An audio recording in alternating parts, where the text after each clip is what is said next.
네, 안녕하세요. 프라임 스파르타 경찰학원에서 형사법 강의를 담당하고 있는 장승일입니다.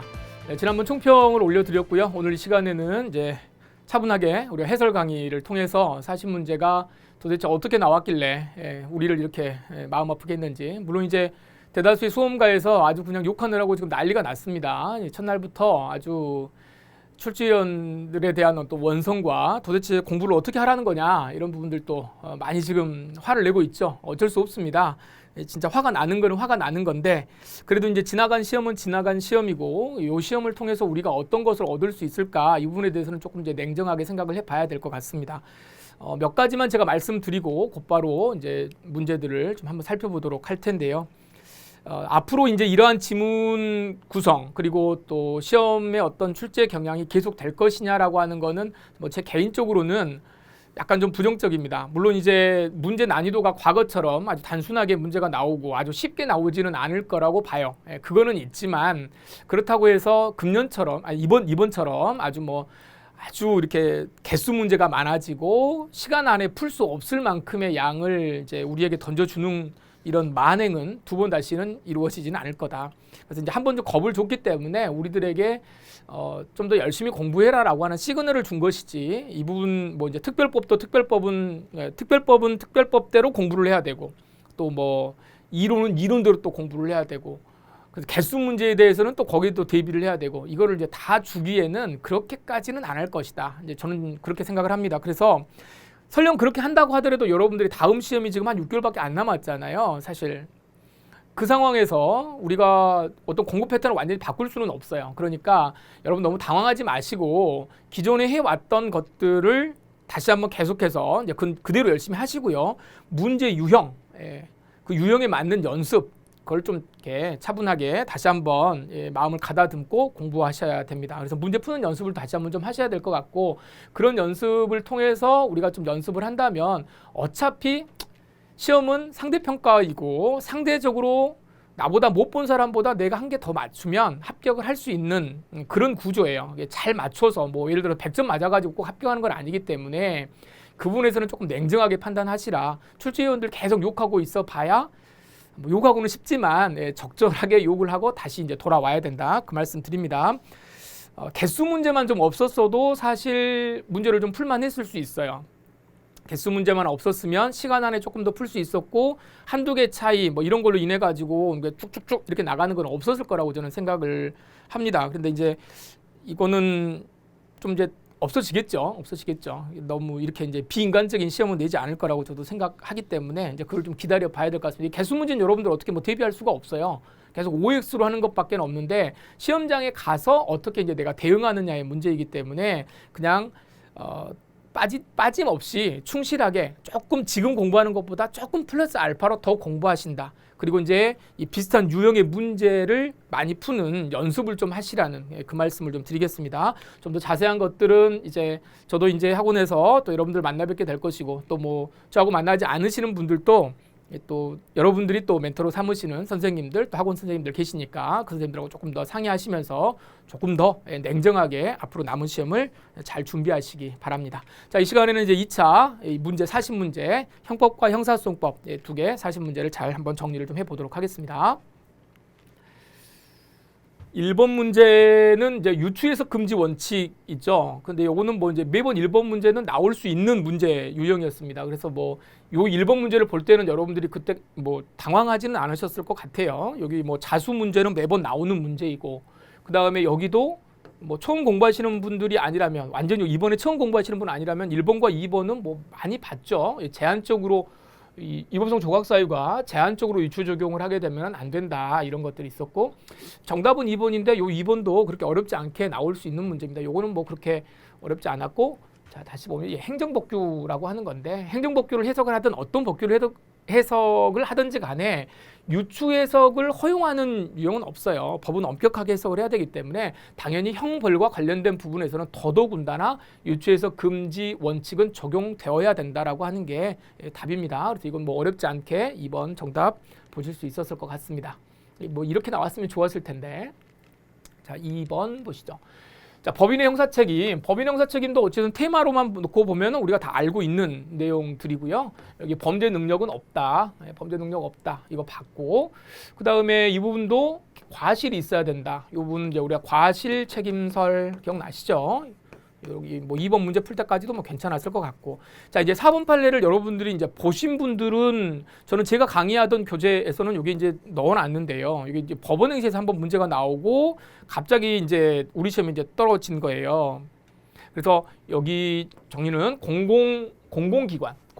법인격이 없는 공공기관에 대해서 요거 양벌 규정에 처벌할 수 있는 거냐, 요거 이제 안 된다고 본 겁니다. 그래서 법인격 없는 공공기관이 뭐 예를 들어 경찰청이라든가 이제 관공서 이런 거 말하는 거예요. 그래서 거기에 있는 해당 업무를 담당했던 그런 사람들이 공무원이 경찰청이면은 이제 경찰관이겠죠.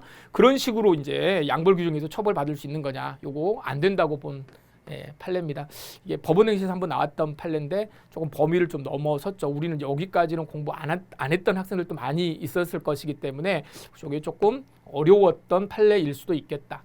그 다음에 이제 또 한 가지는 이제 여기에서 이 판례를 좀 이렇게 헷갈리게 보셨던 분들도 있습니다. 그런데 이 부분은 뭐 특별히 여기 뭐라고 돼 있냐면 사실 이제 이 판례를 정확하게 모르더라도 공동정범이 될 수 있다 이렇게 돼 있잖아요. 그럼 만약에 이 판례가 만약에 틀렸다라고 한다면 공동정범은 절대 될 수 없다라고 하는 것이 나왔을 텐데, 자, 여기 공모라고 하는 말이 나와 있지 않습니까? 이제 공모한 수인의 사용인 가운데 A, B 사용인은 직접 가담하지 않았는데 다른 사람은 분담을 했다. 그런데 공동정범이 될 수 있느냐? 공동정범이 될 수 있느냐? 그러면 이게 공모가 나와 있으니까 사실 A, B, C 이렇게 보면 여기 사용인이 A, B, C 이렇게 있단 말이죠. 공모했대잖아요. 근데 우리 판례는 어때요? 공모 공동정범을 인정하고 있고 거기에 대해서 범죄 능력을 만약에 인정한다고 하면 그 양벌 규정이 있다라고 한다면 공모를 했으니까 어때요? 설령 여기가 A하고 B 법인은 요거는 가담하지 않았고 여기는 가담을 했다고 실행행위는 했는데 이런 경우가 된다고 하더라도 공모 공동정범 공모 요거 생각하셔가지고 가능하다, 이게 되냐 안 되냐의 문제까지를 꼭 물어보는 게 아니라 이게 뭐야 될 수 있다라고만 되어 있으니까 이 취지는 사실 여러분 이게 지금 제가 이제 뭐 끝나고 나서 여러분들에게 말씀을 드리는 거지만 시험 이제 끝나고 나서 현장에서 이런 걸 판단하기는 좀 어렵지만 사실 그것도 이제 능력이거든요. 될 수 있다. 뭐 그러할 수 있다. 이러한 비판도 있을 수 있다. 만약 이런 식으로 나오면 잘 제껴야죠. 근데 먼저 이제 요 판례가 명확하게 틀렸으니까 요거는 공동정범이 될 수 있다는 판례입니다. 공모 공동정범 이론으로 푸셨으면 풀릴 수 있는 문제. 여기서부터 약간 좀 이상하죠, 문제가. 이 문제 이번에 만만치 않았겠구나. 자, 3번 가겠습니다. 주관적 요소에 관한 설명 중 적절하지 않은 것 물어봤는데, 주관적 요소는 이제 우리가 학술 문제를 공부를 할 때는 뭐 주관적 정당화 요소 뭐 이런 것들을 공부를 할 텐데 이제 그런 거는 아니고 1번 문제 딱 보니까 이게 뭐 있어요? 용인설과 인용설 나오죠. 그럼 용인설과 인용설은 결국은 내가 받아들여야 되는 거 아니겠습니까? 의지적인 요소와 관련돼 가지고 나온 거니까. 자, 인용설에 따르면 구성요건적 결과를 용인하는 의사만으로도 고의가 인정이 되고 미필적 고의는 고의에 포함이 된다. 당연히 이건 포함이 되는 거지만 뒤에 보시면 인식 있는 과실은 고의에 포함되지 않는다. 이게 뭐 학술 내용을 정확히 물어본 건 아니죠. 그냥 일반적인 내용을 말한 거니까 이건 뭐 틀리지 않았습니다. 2번 회사의 노동조합 홍보이사가 노조 사무실에서 뭐 새벽 6호 뭐 이런 건 잘 모르겠지만 쭉 이렇게 보면 체포가 됐는데 결국 이제 문제가 뭐예요? 주관적 요소를 물어보는 거니까 고의가 인정되느냐 인정되지 않느냐를 지금 물어보고 있는 거잖아요. 보니까 뭐라고 돼 있습니까? 여기 확정적 인식이 있어야 된다. 자, 우리 형법에서 고의를 공부할 때 고의를 우리가 의사설 또는 또 이제 의사와 인식과 관련돼 가지고 이렇게 가는데 어느 정도 미필적 인식으로 족하다. 인식은 그럴 것만 같다라고 하는 인식만으로 족하지. 여기에 여러분 지금까지 공부하시면서 확정적 인식이란 말 들어보셨습니까? 이걸 요구하는 건 없단 말이에요. 당연히 여기는 여기 답이겠죠. 확정적 인식은 어디에서 나오는 말이 있냐면 나중에 여러분 소송법 가시면은 뭐가 있습니까? 고소 이제 다 소송법 다 공부하셨으니까 고소와 관련돼 가지고 고소 기간을 기산할 때, 고소 기간 기산할 때, 저 사람이 범죄인이겠지, 범인을 알아야 되는 건데, 그때 미필적 인식되는 시점하고 확정적 인식이 있어야 되느냐? 확정적 인식이 있을 때부터 고소 기간은 기산한다. 요 판례 기억나십니까? 그때만 나오는 거고요. 우리 형법에서는 다 확정적 인식이 있어야 된다 그러면 이건 틀렸습니다. 답은 뭐 쉽게 2번이 됐고요. 뭐 3번, 4번은 뭐 제가 따로 3번은 뭐 목적, 예비죄와 관련돼 가지고는 이 부분이니까 이건 어렵지 않았고 4번 판례는 소송법 이야기죠. 사실은 소송법에서 고의를 어떻게 입증할 것이냐라고 하는 부분에서 증거 파트에서도 나오는 지문이 되겠습니다. 그래서 따로 뭐 형법에서는 마치 이게 고의와 관련된 학설과 학설 그리고 그 학설에 대한 판례의 문제처럼 보이지만 사실은 소송법 쪽에 가면 이거 당연한 판례 있죠. 그래서 이건 어렵지 않게 보셨을 거라고 생각합니다. 답은 2번입니다. 그래서 이런 식으로 문제를 풀었으면 3번까지도 4번 보시죠. 자, 이제 벌써부터 이제 여기 지금 짜증나는 게 이제 이번에 이제 이거였죠. 이제 개수 문제가 나오니까 이게 좀 짜증이 났던 겁니다. 더군다나 범죄의 본질 그러니까 거의 공부 안 하잖아요. 근데 여러분 교재를 보시면은요, 모든 교재에 선생님들이 어떤 책이 있냐 여기 있으면 이렇게 돼가지고 뭐 주관주의, 객관주의, 뭐 또는 주관주의, 이제 객관주의가 먼저 나오겠네요. 객관주의가 나오고 얘가 주관주의 이러면서 뭐 고전주의. 실증주의, 옛날 거니까 구파, 신파 이렇게 나옵니다. 혹시 여기 이제 경영특채 공부하시는 분들은 범죄학을 공부를 하셨을 텐데 범죄학에 가면은 요거 중요하죠. 고전주의, 실증주의와 관련돼 가지고 공부 많이 하시잖아요. 그래서 여기에 대한 성격과 관련돼 가지고 이야기를 하고 여기는 무슨 이야기 합니까? 행위 관련자다. 여기는 행위자와 관련되어 있다. 여기는 처벌이 중요하다. 여기는 보호 처분이 중요하다. 이런 것들을 조금 공부를 하셨을 거예요. 근데 형법만 공부하실 때는 요거 공부 안 합니다, 사실. 그러니까 아마 이거까지 수업할 시간이 거의 없거든요. 시험도 잘 안 나오고. 그런데 사실 이번에는 그걸 지금 쭉 내면서 우리 그 교재 보시면은 형법의 모든 영역에 있어서 뭐 미수론이라든가 책임이라든가 공범이라든가 이런 부분에 있어서 다 이게 서로 다르다. 행위공정설, 책임공정설 이러면서 표가 있는데 이걸 이제 문제를 낸 겁니다. 문제를 낼 수는 있어요. 문제를 낼 수는 있는데 이걸 개수 문제로 내니까 이제 짜증이 난 거죠. 우리가 이제 여기서부터 이제 이 출제자의 약간의 그 갑질이 이루어졌다. 자, 문제 보겠습니다. 형법적 평가의 중심은 외부적인 행위와 현실적으로 발생한 결과에 두었다. 그럼 이거는 뭐겠습니까? 객관주의죠. 객관주의. 근데 그렇지 않다. 결과가 중요한 게 아니고 행위자의 반사회적 성격. 그럼 이게 무슨 말이냐면 행위자의 반사회적인 성격, 그 마음을 이야기하는 거예요. 마음. 자, 그러니까 이거는 뭐예요? 의사니까 의사를 더 중요시 여긴 주관주의다. 여기까지는 이제 보실 수 있습니다. 그럼 이제 요거를 이제 잘 이제 유추해가지고 이제 집어 넣어야 되는 거죠. 이걸 물어보는데 정말 이게 개수 문제만 아니면 사실 좋은 문제라고 제가 말씀을 드리고 싶은데 개수여서 우리를 너무 골탕 먹이게 한 거죠. 기억본 봅니다. 가분 미수범의 처벌 근거를 결과 실현에 근접한 위험에 있다고 지적하고 결과 실현에 근접한 위험. 요 위험이라고 하는 말이 무슨 말이에요? 위험이 침해범도 있지만 위험범이 있지 않습니까? 그래서 위험범이라고 하는 거는 그 위험이라고 하는 게 이제 결과에 준하는 거죠. 위험범은. 그러니까 요거는 여기는 객관설이죠. 행위자의 법을은 법 적대적 의사에 있다. 이거는 맞겠네요. 객관주의, 주관주의니까 여기는 맞는 지문. 자, 두 번째, 갑은 공동정범의 본질을 행위 속에 표현된 의식적인 공동작용이라고 하고 의식이라고 돼 있잖아요. 의식. 근데 갑은 의식이래. 벌써 여기 틀렸네. 그렇죠? 디귿번, 갑은 책임의 근거를 행위자의 반사회적 성격에 돼 있다. 반사회적 성격이 이거는 여러분 정신이 이제 저기 약간 좀 어렵다라고 쫄지 않았다라고 한다면 이거 틀렸다는 거 알겠죠? 반사회적 성격은 여기 반사회적 성격이 나와 있는데 여기 갑에다가 이렇게 해놨으니까 날리시고. 자, 종속성과 관련돼 가지고 여러분 이 종속성설, 독립성설 이걸 지금 이제 또 풀어놓은 거여 가지고 이거 자체로만 보면은 좀 사실 어렵습니다만은 타인으로 하여금 죄를 범하게 하려는 의사 자체가 자 어떻게 돼요? 외부로 표명된 이상 밖으로 나왔다라고 한다면 그 의사가 나갔다고 하는 이상 중요한 거는 정범의 실행 행위와 관계없이 독자적으로 가벌성이 인정된다. 종범을 처벌하려고 하는데 내 의사가 나가기만 하면 상대방이 어떤다? 상대방이라는 게 정범이겠죠. 정범이죠. 정범의 실행행위와 상관없이 내 의사가 표명이 되기만 하면 무조건 처벌받는다. 이건 뭐예요? 주관주의죠. 주관주의. 그럼 객관주의는 뭐겠습니까? 정범이 실행을 해야만 되는 거다. 정범이 실행에 들어와야 된다. 최소한 그렇게 돼야 된다라고 하는 게 물론 이제 그 안에서 우리가 이제 여러 가지 설이 있지만 이 종속성설을 이야기하는 거거든요. 그러니까 여기도 지금 떨어져서 나와 있는 겁니다. 사실 여러분 이 부분은요. 저는 이제 그 원래 총론을 전공한 사람이에요. 저는 이제 학위 논문도 다 이제 형법 총론 쓰고 석사도 총론이고 다 총론입니다. 그래서 사실 이런 것들에 대해서 조금 저는 좀 친숙해요.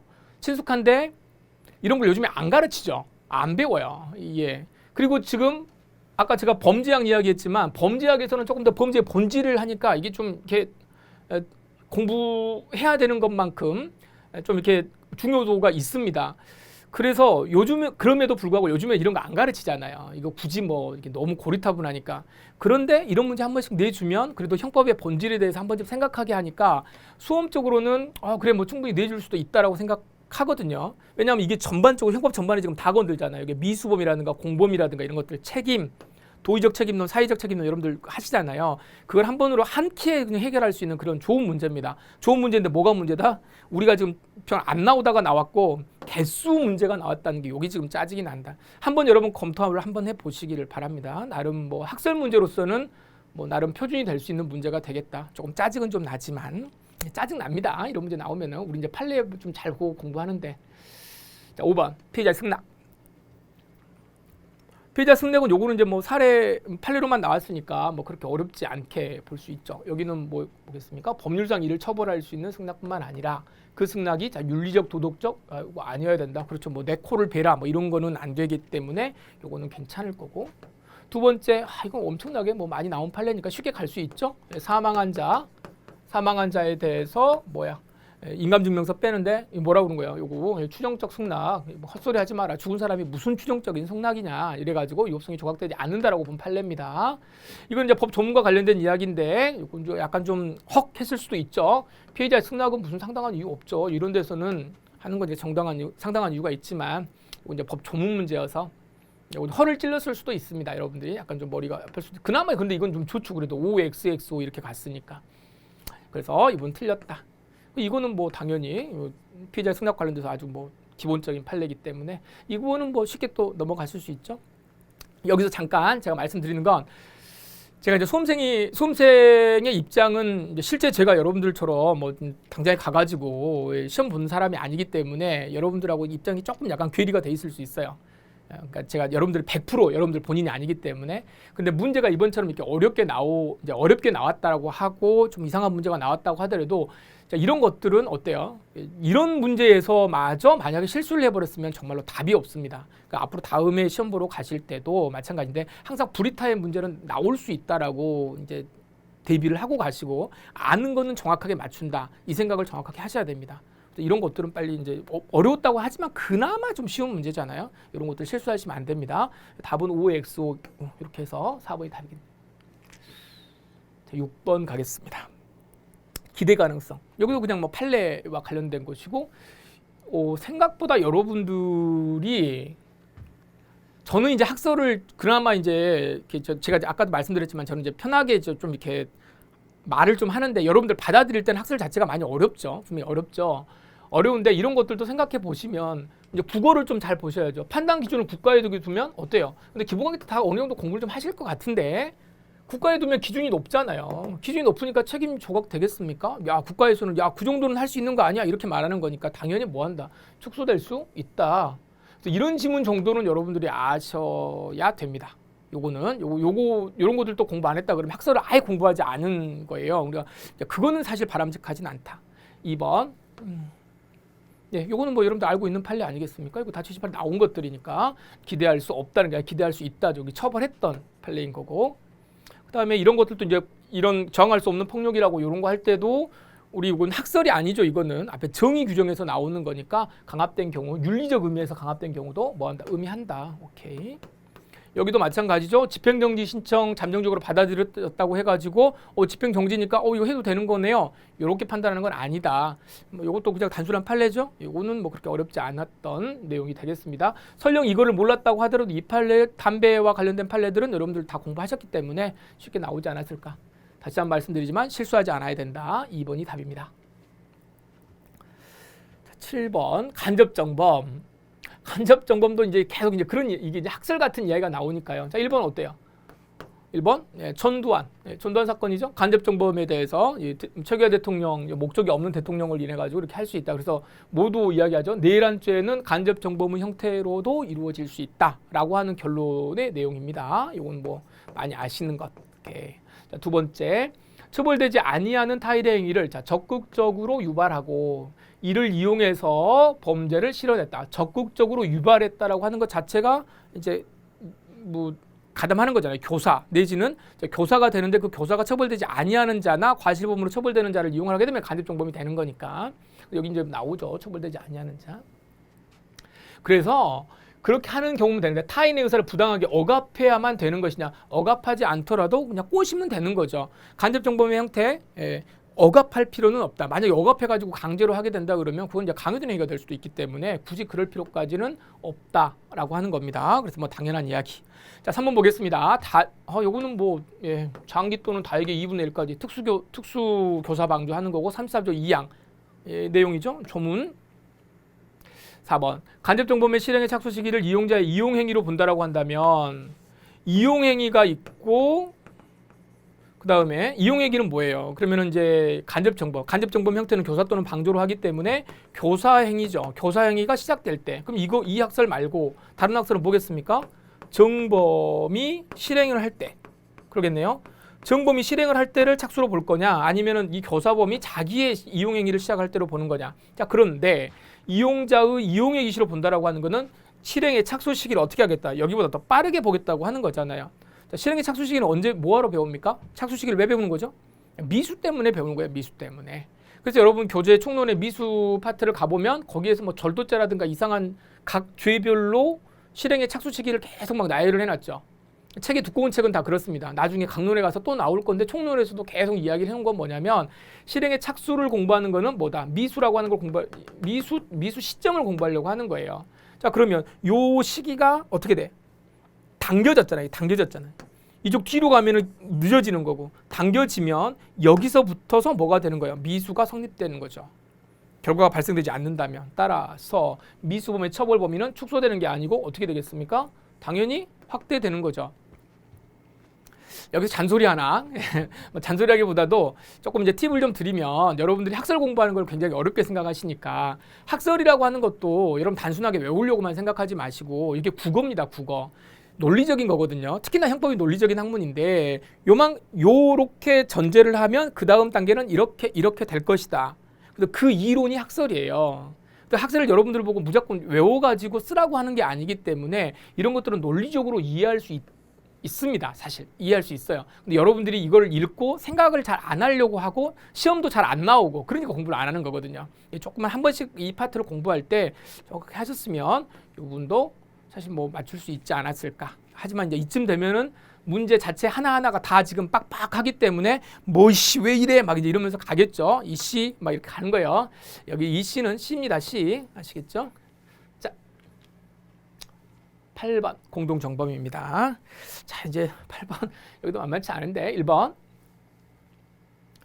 갑이 A투자금융회사에 입사하여 갑은 이제 입사를 했는데요. 다른 공범들과 주식을 허위 매수 주문 등의 방법으로 시세 조정 주문을 내기로 공모하고 그럼 요거 이제 나쁜 행위를 한 거잖아요. 이렇게 하고 그 일부를 실행을 했답니다. 나쁜 짓을 해가지고 공범 갑이 있고 다른 사람들이 뭐 A, B, C 이렇게 있는데 이렇게 가지고 범죄를 하자고 했는데 뭐 했답니까? 중간에 이탈했답니다. 이탈을 했는데 뭐 한 뒤에? 실행을 한 뒤에 자 여기 공모를 하고 공모 단계에서 이탈된 게 아니고 그 다음에 뭐 했다? 실행을 했다. 실행하고 그 다음에 이탈했다. 그럼 요거는 이제 뭐 당연히 뭐 우리가 많이 보는 케이스잖아요. 공모를 해가지고 나갈 수는 있다. 실행을 하기 전에 나갔다라고 한다면 여기서는 빠진다. 다만 이 사람이 주도적인 역할을 했다라고 한다면 그냥 혼자 빠진다고 되는 것은 아니다. 자, 이건 이야기 다 공부하신 거잖아요. 그래서 어때요? 그런데 이제 여기 실행을 해버렸어. 그럼 나가봤자 필요가 없지. 어떻게? 당연히 공동정범은 성립한다. 근데 여기 좀 길죠? 기니까 지금 이제 답답한 거죠. 2번 예인선 정기용 선자의 선장인가요? 현장 소장 갑은 사고 위험성이 높은 시점에 출항을 강행할 것을 지시하고 위험성이 높은데 이제 갔다는 거잖아요. 그래서 결과적으로 이건 여러분들 판례 이쪽 판례 교통방해죄 판례 보면 둘 다 지시한 사람이나 같이 나간 사람이나 이 죄가 공동정범이 성립한다라고 하는 거는 뭐 최신 판례에서 다 여러분들 공부하셨던 이건 뭐 알고 있는 내용입니다. 이게 이제 뭐 엉뚱한 판례가 나왔다 그럼 요건 아니에요. 네. 3번 갑을병 주식회사 주식 총수의 100분의 50 이상을 보유하여 뭐 어쩌고저쩌고. 그러니까 제가 또 이런 말씀드리는데 여러분들이 이 그 법률 제목으로 법률 이름으로 정리를 해가지고 암기한 것이 아니라면, 만약에 이런 법을 처음 봤다면 이제 소위 이런 거를 우리가 뭐라고 그러냐면은 이제 우리 특별법이라고 이야기하잖아요. 이번 이제 특별법 내용이 너무 많이 나와가지고 이것도 완전 이 짜증인데, 짜증이긴 하지만 결국은 법리는 여러분 같아요. 법리. 특별법이든 형법이든 뭐든 간에 제가 이게 이제 처벌하려고 하는 법이기 때문에 곰곰이 생각을 해보면 특별법이라 그래가지고 세부 내용은 물론 내용을 물어보면 조금 이제 머리가 아프지만 공동정범이 성립한다든가 뭐 교사범이 성립한다든가 형법상의 총론상의 이 내용은 거의 비슷합니다. 그러니까 쫄지 마시고 다음에도요 이런 법률이 나오면 에라 이런 법률은 모르겠다 그러고 요 법률상 요것만 보시면 돼요. 법률상. 혹시 이제 공부하실 때는 조금 다르지만 시험장에서는 그렇게 하시라는 겁니다. 자, 법률상 주식 등 변경 보고 의무를 공동으로 하게 되었다. 그럼 공동으로 뭐하다? 보고 의무가 있대요. 의무가. 그럼 의무가 있고. 의무가 있는데 공동으로 있답니다. 그런데 어땠다는 거예요? 이러한 보고 의무를 이행하지 않는 자를 처벌한다. 의무가 있는데 이 의무를 이행하지 않으면 처벌을 한답니다. 그럼 결국 이건 뭐예요? 부작위죠. 의무가 주어진 그 사람에게만 주어졌기 때문에 당연히 이거는 뭐가 되겠습니까? 진정 부작위 범이겠네요. 진정 부작위 범인 변경 보고 의무 위반죄를 이렇게 하고 있는데 갑을은 두 명 이제 쓰면 나오죠. 갑과 을은 이행을 하지 않았는데 보고 의무 있는 주식회사 갑, 을, 병 주식회사 모두에게 공동정범이 성립하느냐? 갑을은 안 했는데 병에 대해서는 말 안 하잖아요. 그럼 병은 했다는 거지. 병은 했다는 거잖아요. 그러니까 결국 이게 뭐야? 갑을 병 모두에게 다 뭐하라? 다 같이 다 해라라고 했는데 병은 뭐예요? 병은 자기는 의무를 이행을 했는데 뭐 같이 묶어가지고 처벌받지는 않을 거 아닙니까? 당연히 공동정범이 성립하지 않는다. 이렇게 보셔야 되겠습니다. 됐죠? 4번이 그러면 1, 2, 3번 다 끝났으니까 4번은 답이겠네요. 자, 강도를 모의한 후에 갑을병이 A에게 칼을 들이댄 후에 전화선으로 묶고 강도를 모의했다라고 돼 있죠. 항상 이게 사례 문제를 보시면 이게 우리가 형법에서는 고의가 가장 중요하잖아요. 사실 어떤 고의를 가지고 시작을 했는데 그 나머지 결과가 어떻게 나왔다. 그러니까 이게 고의가 내가 의도한 고의와 발생한 결과가 서로 맞지 않는 경우를 아예 우리가 따로 만들어 가지고 차고편에서 우리가 공부를 하듯이 그 정도로 중요한 거예요. 처음에 뭐를 모의했는가? 이게 중요합니다. 그래서 저 문장을 잘 봤어야죠. 강도를 모의한 채 가가지고 들어갔는데 갑은 뭐 하고 있는 거예요? 갑은 이제 강도하려고만 계속 생각하고 있는데 을과 병은 뭐 했다? 강간을 했다. 그럼 여기 완전히 다른 거죠? 그래서 그 친구들은 요 친구들은 이제 강도하러 가가지고 강간했으니까 강도 강간죄가 되지만 여기 을과 병은 되지만 갑은 찾고만 있었는데 나까지 같이 걸리면은 당연히 안 되겠죠. 이건 뭐 여러분 알고 있는 내용들이고 조금 이제 멘붕만 아니었으면 충분히 이거는 성립하지 않는다. 4번이 답이라고 하는 거 알겠고 이런 지문들 공부하실 때 많이 이제 헷갈리시는 분들이 요거를 처음에 그냥 쓱 하고 넘어가는 거예요. 강도를 모의했다라고 하는 말을 정확하게 보지 않은 상태에서 안 보인다. 이제 이러면 이제 머리 아프게 되는 겁니다. 그래서 어쨌든 기본적으로 지문을 잘 읽는 연습은 잘 하셔야 되겠다. 4번이 답입니다. 부작위범. 아이고. 나올 때 뭐 이것저것 모든 거 다 나오는 거죠 지금. 부작위범. 그나마 이제 판례 내용이니까 1번 공무상 표시 무효죄. 이건 꼭 부작위범으로 가지 않더라도 판례는 아시죠? 이건 부작위에 의한 이게 이제 여기다 키포인트를 넣겠지만 만약에 이걸 작위라고 한다거나 뭐 이런 거는 아니고 혹시 이제 작위 부작위를 문제를 낸다. 죄명은 뭐 같은데 이게 작위에 의한 거냐 부작위에 의한 거냐라고 하는 거는 무슨 판례야? 뭐 보람의 병원 사건이라든가 또는 뭐 세월호 사건이라든가 아마 그런 데서는 이게 문제가 되지만 뭐 그 판례는 이번에 나오진 않았습니다. 그러니까 그냥 뭐 죄명에 포커스를 맞추면 이건 아주 뭐 많이 유명한 판례니까 충분히 하실 수 있을 것 같고. 자, 두 번째. 요거는 뭐예요? 국가개발사업 연구책임자 갑이. 자, 여기 뭐래요? 처음부터 학생들한테 지급할 의사 없이 가끔 보면 이제 학교에서 이제 이런 교수님들 많이 계시거든요. 그럼 요건 다 이제 사기죠. 사기. 당연히 어떻게 된다? 기망에 의한 편취행위 된다. 요 편취라고 하는 말, 편취 이런 말들 특히나 여러분들 이제 우리 아직 조금 이제 중고등학교 때 한자 공부를 제대로 하지 않으신 이 수험생들이 꽤 있습니다. 그런 수험생들이 만약에 이게 편치냐 뭐 탈치냐 이런 용어 자체로 굉장히 헷갈릴 수 있는데 이런 것들은 조금 이제 친해져야죠. 빨리 한자 공부를 따로 할 필요는 없지만 편치, 탈치가 아니라는 거 당연하죠. 기망에 의한 편치 행위에 해당한다. 위치 추적. 이 판례 열받으셨죠? 3번 문제 풀 때. 근데 이제 위치 추적 전제장치라는 게 있다는 건 여러분들 아시지만 이게 지금 뭐 뒤에 뭐 헤딩에 해당되는지 안 되는지 이걸 내가 어떻게 알아? 이거는 이제 누구나 다 말할 수 있어요. 말할 수는 있는데 이것도 한번 좀 봐보시면 자, 위치 추적 전제장치 피부적 갑이 그 장치의 구석 부분인 이걸 분실했답니다. 그리고 3일이 경과하도록 신고를 하지 않고 막 계속 돌아다닌대요. 원래는 이제 어떻게 해야 됩니까? 이게 원래 장치가 있으면은 내가 이거를 분실을 했든 내가 일부러 이걸 떼어 놓았든 간에 다 이게 죄가 되겠죠. 분명히 이게 무슨 존재 이게 뭔지는 모르지만 38조에 따른 전제장치의 효용을 해한 행위 요거 처벌하거든요. 범죄학 하신 분들은 요 전문 조금 이렇게 한번 근처라도 한번 보셨을 거예요. 근데 일반 형법 하신 분들은 이건 완전 특별법이니까 우리 범위에서 벗어난다고 생각하는 범위인데 근데 이거 생각해 보시면 분실한 뒤에 3일 동안 경과하도록 계속 돌아다닌단 말입니다. 그럼 보호관찰소 쪽에서는 뭐라고 이야기를 하겠습니까? 야, 너 왜 이거 떼어놓고 돌아다니고 있는 거야? 이거 일부러 내가 떼어놓고 간 거 아니야? 그러니까 이게 뭐예요? 상태를 방치했다. 이렇게 갈 거 아니에요. 이제 생각해 보는 거죠. 그래서 이런 경우에 해당하지 아니한다고. 당연히 여기는 뭐예요? 제가 생각할 때는 처벌의 필요성이 있기 때문에 이 규정에 따르는 행위에 해당한다고 본다가 이제 답인데 해당하지 아니한다가 아니고 해당한다예요. 해당한다인데 이거를 제가 조금 생각해 보면 분명히 여러분 이게 당황하시고 이 문제를 판단하기가 어려울 거라고 생각하지만 조금만 여유를 좀 두고 생각을 하셨으면 이제 이게 둘 중에 하나를 선택을 해야 되니까 어쨌든 여러분들 찍어야 되는 거 아닙니까? 시험장에서는 찍어야 되는 상황에서 볼 때 어떻게 해야 되겠다. 이 정도면 나쁜 놈이구나. 이건 뭐하고 비슷해요? 사용절도 같은 거 이렇게 사가지고 며칠 동안 계속 가지고 있다가 돌려주면은 그걸 사용절도로 인정하지 않잖아요. 그런 법리를 여러분들이 한번 생각해 보시고 정리를 하시면은 이것도 뭐 판단해 보실 수 있지 않았을까라고 하는 이제 기대를 한번 해봅니다. 이거는 틀렸습니다. 법무사 요 판례는 아시죠?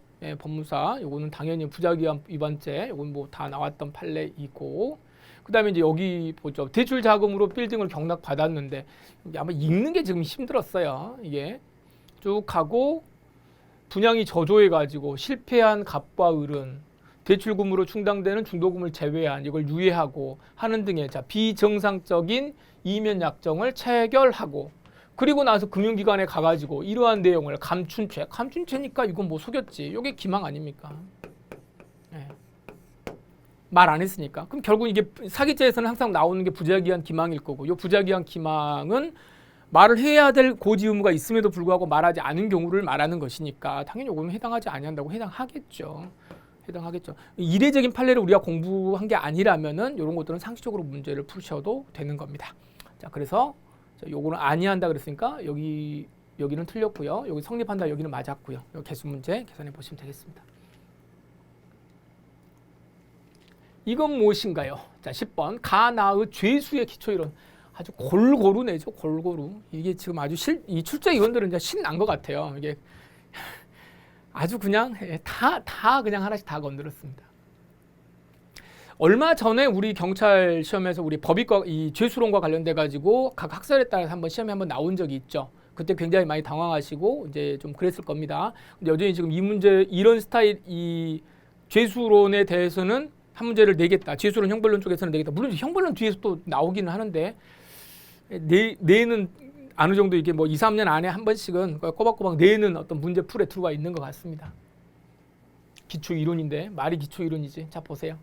공무원 갑은 직무와 관련하여 을로부터 매일 100만 원씩 10회에 걸쳐서 수수했다. 그러니까 뭐 여기는 이제 의사로만 보면 이게 이제 어떤 의사로만 놓고 보면은 이제 100만 원씩 계속 이제 나눠줄 수도 있고 100만 원씩 10번을 이렇게 찔러줬을 수도 있고 뭐 이제 이런 사례이고.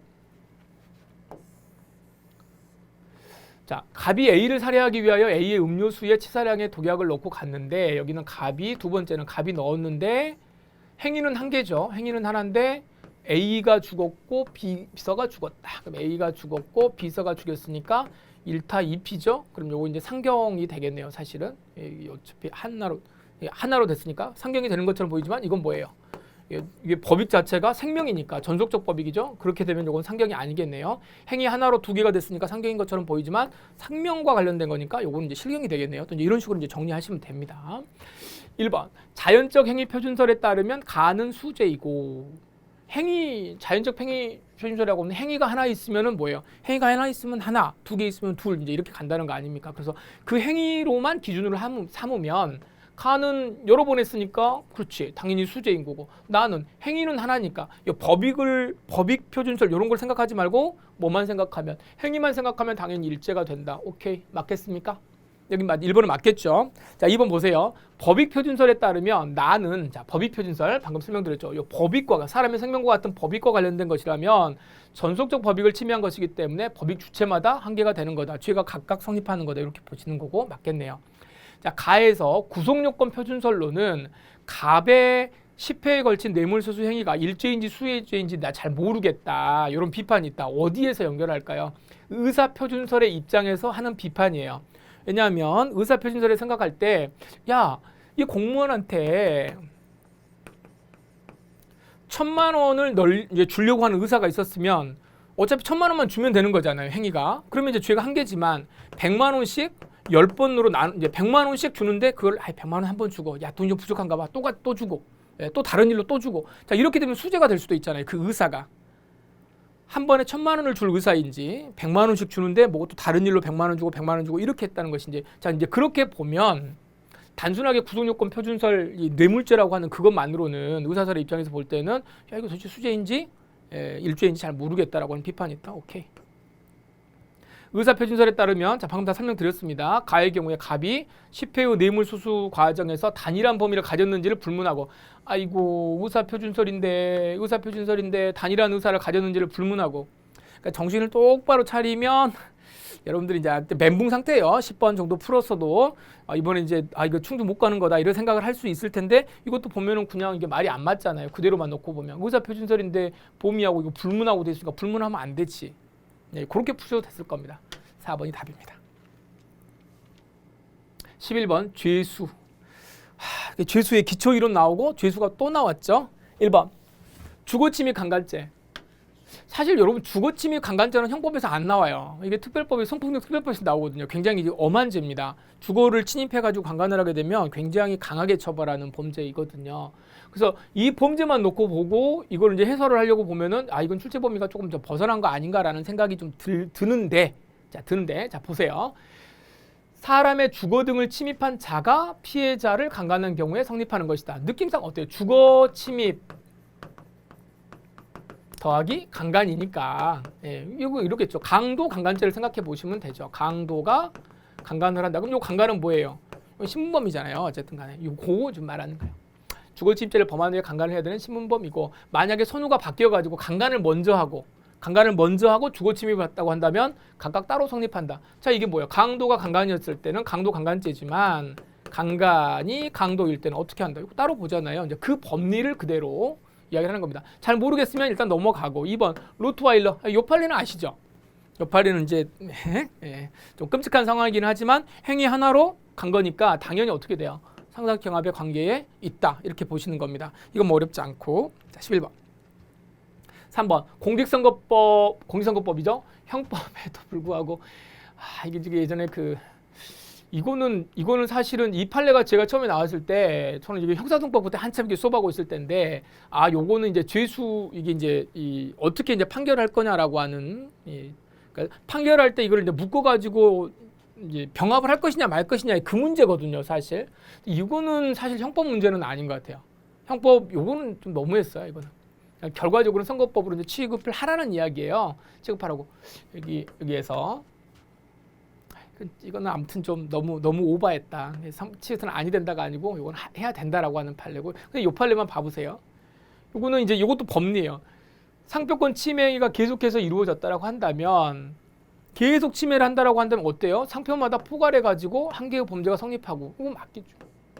하나의 유사상표 사용행위로 수개의 등록상표를 동시에 했다면, 예를 들어 뭐 이런 거죠. 이렇게 쭉 해가지고 치킨집이라면 뭐 예를 들어 교촌치킨하고 페리카나 하나에다가 이 두 개를 다 이렇게 문제를 했다면, 행위는 한 개, 그 다음에 교촌치킨의 마크, 페리카나 치킨 마크, 요거 두 개를 둘 다 침해를 해버리니까 당연히 뭐가 돼 있습니까? 한 개의 행위에 두 개를 일타쌍피 이렇게 가니까 여긴 뭐예요? 상습경합이 있다.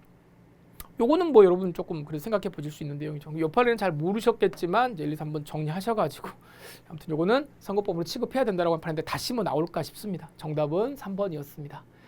나쁜 사람들이에요. 네. 12번. 12번도 그나마 이거는 좀 괜찮은 판례입니다. X에 이게 저기 뭐죠? 업무상 과실 관련된 거니까 요거는 뭐 정신 차리면 볼 수 있는 거. 자, 요거 뭐야? 여기 뭐가 나오죠? 라바콘 나오죠? 라바콘 3개 이렇게 한 거. 요거 아니라는 거. 두 번째, 요거 의사죠? 의사한테는 그런 주의 의무가 있지 않다는 거. 예. 여기는요? 골프는 뭐 아주 고전적인 판례죠? 업무상 과실 인정되는 거. 되셨죠? 이건 제가 따로 설명 안 드려도. 이건 뭐래요? 지시를 했는데 안 했잖아요. 당연히 과실이 있겠지. 여기? 또 다 보던 판례입니다. 다 이제 우리가 요거 판례는 사실은 여러분 이번에 문제가 어려워서 그렇지 판례만 나오면은 사실은 여러분들 굉장히 쉽게 빨리빨리 풀었을 거 아닙니까? 설명할 것도 없는 거죠. 이 철판을 수백 장 하는데 폴리에스터 끈을 사용해 가지고 이렇게 묶어 가지고 하게 되면 당연히 이건 과실이 있다고 보는 거죠. 예, 그래서 요거는 어렵지 않게 문제를 풀 수 있었던 내용입니다. 13번. 13번 이제 형벌이죠. 순서대로 이렇게 쭉쭉 나오고 있는데, 자, 형벌을 물어보는데 1번 문제를 보시면 1번 요거 이제 자격 정지와 관련된 조문이에요. 자격 정지. 뭐 10년형 이거는 뭐 중요한 건 아니고 형을 선고받으면 그 형의 집행이 종료하거나 면제될 때까지 요거는 의미 안 두셔도 됩니다. 종료하거나 면제라고 하는 말은 항상 뭐 나오는 말이고요. 이 특별한 경우를 제외하고는 이게 자격 정지가 되는 거, 공무원이 되는 자격, 공급상의 선거권, 그다음에 피선거권 요거 안 됩니다. 그래서 이 자격 정지는 이 당연 정지가 있고요. 당연 정지가 있고 선고 정지가 있는데 선고를 해가지고 이제 정지시키는 것들이 있단 말이에요. 당연히 정지되는 요 사유를 말하는 건데 안 나오던 거를 냈기 때문에 이게 좀 머리가 아픈 거죠. 그래서 이거 좀 잘 모르겠다 싶을 수 넘어가셔도 되고. 자, 2번 보세요. 가백에 징역 12년의 형이 확정이 됐는데 그 집행을 받지 않고 15년이 경과를 했답니다. 아이고, 이게 지금 이제 숫자 물어보는 건가 이런 생각이 좀 들죠. 우리가. 그런데 그 뒤에 보시면 그 기간 내에 형의 집행을 면할 목적으로 어디에 갔대요? 국외로 갔대요. 국외로 뭐 했다? 도망가는 거죠. 국외로 나가 있는 거예요. 국외로 나가 있는 거. 그럼 집행을 못 하겠죠. 국외에 나가 있으면은. 자, 요때 여러분 뭐하고 연결되냐면 나중에 예전에 공부하셨던 분들. 예전에 공부하셨던 분들 뭐 있어요? 공소시효 기억나시죠? 공소시효가 중간에 뭐가 되는 거. 이게 뚝딱 이렇게 정지되는 거. 그거랑 이제 비슷한 내용입니다. 국외에 나가 있는 거는 완성된 요 기간은 뺀다는 거예요. 뺀다. 나가 있던 것이 확인된 경우라도 형용시효로 완성되냐? 나가 있더라도 된다. 자, 이것도 이제 감각적인 건데, 아니 나가 있는 놈을 어떻게 지금 정지시켜 여기 저 완성된다 그래가지고 이 사람 집행을 안 하겠습니까? 나가 있는 경우에는 이거는 좀 이제 그렇게 푸셨어야 돼요. 어려웠습니다. 이게 틀려도 할 말이 없어요. 어떻게든 이제 풀면 그렇게 풀었다 이 이야기를 하려고 하는 겁니다. 3번 중상해죄. 아이고 이거 계산 문제는 거의 이게 변호사 시험 때나 이렇게 나오거든요. 우리한테 이걸 왜 물어보는 거야? 이게 1년 이상 어때요? 10년 이하인데 심신미약이니까 임의적 감경이잖아요. 임의적 감경할 때는 어떻게 이거 둘 다 이렇게 빼줘야 될 거 아니에요. 그 6개월, 6개월 그 다음에 5년 감경이니까. 근데 누범이잖아요. 이제 이거 물어본 거예요. 그러니까 우리가 쉽게 이야기하면 누범은 장기의 2배를 가중한다. 이렇게 이제 보는 건데 그렇게 안 물어보고 이제 이걸 계산해서 물어보는 거여서 이게 이제 어느 정도 되느냐라고 하는 이런 스타일의 문제는 계산하는 문제는 거의 변시 모의고사나 이제 변호사 시험에 나온 거거든요. 어차피 판사들이 될 거니까 이런 것들 계산해봐라 그러는 건데 이게 일반 경찰 우리 이제 순경되는 사람들한테 이걸 뭐하러 지금 물어봤는지를 모르겠습니다. 이게 지금 아무튼 이번에 문제풀이 엄청나게 바꿔놓고 어려운 것만 다 내려고 좀 용을 쓴 것 같아요. 그래서 여기는 어찌됐든 간에 장기 고박이 2배만 하기 때문에 이거는 처벌할 여기 이제 어찌됐든 간에 징역 6월이다. 이거 맞는 지문이고요. 이것도 이제 법 조문이 좀 바뀌어가지고 나온 겁니다. 그래서 이게 30억, 5억 이상, 그 다음에 50억, 이제 5년 이게 이 500일, 300일, 500일, 1000일과 관련돼 가지고 법 조문에 있는 그 내용 지금 물어본 거죠. 이 기간 안에 50억 이하인 것 30억이다. 뭐 제가 설명 안 드리더라도 이거 이제 법 조문에 있는 내용을 다시 한번 다 물어본 거죠. 그런데 이렇게 물어봐 버리면 지금 우리가 이제 어떻게 하겠습니까? 뭐 답은 지금 이제 2번인데요. 이렇게 물어보면 이제 법 조문, 형법 조문, 형벌론에 있는 법 조문까지 다 외워라 지금 그 말인 것 같아요. 이제 벌써 13번인데 벌써부터 숨이 턱턱 막힙니다. 14번 학대의제. 학대의제는 여기 1번 문제 보시면 사실 이거는 이제 이래요. 이게 소송법적인 지식이 조금 더 있으시면 아직 어때요? 공소시효가 완성되지 않았다잖아요. 근데 이거를 이제 처음 우리 이제 일반 경찰 공부하시는 분들한테 물어보기는 쉽지는 않은데 이게 공소시효 관련돼 가지고 소송법에서 근데 우리 여러분 소송법에서 형사소송법에서 어때요? 공소시효를 안 배우죠. 이 범위가 빠졌잖아요. 안 하잖아요. 우린 그러니까 수사를 하는데 공소시효도 안 배우고 지금 경찰을 해요. 그러니까 저는 사실 이제 소송법 우리는 시험 범위가 줄어든 것까지는 좋지만 만약에 형법에서 이런 것까지 문제를 내려면 공소시효를 그러면 앞으로 여러분 이 문제를 하려면 공소시효가 뭔지는 알아야 되는데 소송법 시간에 공소시효를 안 배우잖아요. 어쨌든 간에. 근데 이걸 형법에다 집어넣고 소송법 조문을 줄여놨다 그러면 이 사람들이 정신이 없는 사람들이죠. 출제자가 이 공소시효를 안 배우는데 뭐하러 이걸 내나. 이게 지금 공소시효 개념을 알아야 어쨌든 간에 풀 거 아닙니까? 근데 결국 이거는 또 어디서 하는 거예요? 소급표 관련돼 가지고 한번 나오잖아요. 그 5.18 특별법이나 이런 것들 할 때. 그러니까 너희들이 그거는 기본적으로 깔고 가라, 알고 가라 지금 이렇게 하는 거예요. 그러면서도 거기다가 여기다 특별법을 문제를 내버리니까 이건 이제 인정됩니다. 예, 아직 완성되지 않았기 때문에 완성되지 않았으니까 설령 종료가 됐다고 하더라도 경과규정 두고 경과규정 설령 없다고 하더라도 된다는 이제 판례의 내용 결론을 좀 알고 있느냐의 문제예요. 결론만 보셔야 될 것 같아요. 두 번째. 이거는 이제 조금 생각해 보시면 알 수도 있었던 거예요. 제가 방금 아동복지법 17조 1항이 뭔지 17조 2호가 뭔지 난 잘 모르겠으나 아동에게 음란한 행위를 시키거나 이를 매개하는 행위 이런 거래요. 성적 수치심을 주는 성희롱 이런 거 하면은 처벌한대요. 처벌하는데 요 취지에 비추어 누구에게만 적용된다? 성인에게만 한정된다. 그럼 성인이 얼마야? 19세 이상이잖아. 19세 이상인데. 아이고. 그럼 18살짜리는 안 된다 이 말이. 18살짜리가 9살 초등학생한테 가가지고 이런 성적 수치심을 주면은 처벌받지 않는다는 것이냐? 그거 생각해 보면은 한정된다는 아니지 않겠습니까? 이렇게 유추해서 너희들이 풀어봐라 지금 이렇게 한 거예요. 답은 2번입니다. 한정된다. 틀렸습니다. 3번, 4번은 이제 읽어보면 직접 보지 않는다고 하더라도 이게 지금 학대다. 결국 이제 뭐예요? 이게 좀 요런 이유로 해가지고 막 읽기도 좀 그렇죠. 그다음에 교구장 뒤에 여기도 뭐 최근 판례죠. 여기 앉혀뒀다. 아이를 이렇게 교구장이라고 하는 게 이제 여기에 뭐 이제 유치원 이런 데 가면은 여기에 이제 뭐 넣어놓는 거죠. 스케치북도 넣고 뭐도 넣고 높이가 좀 있는데 높이가 78cm.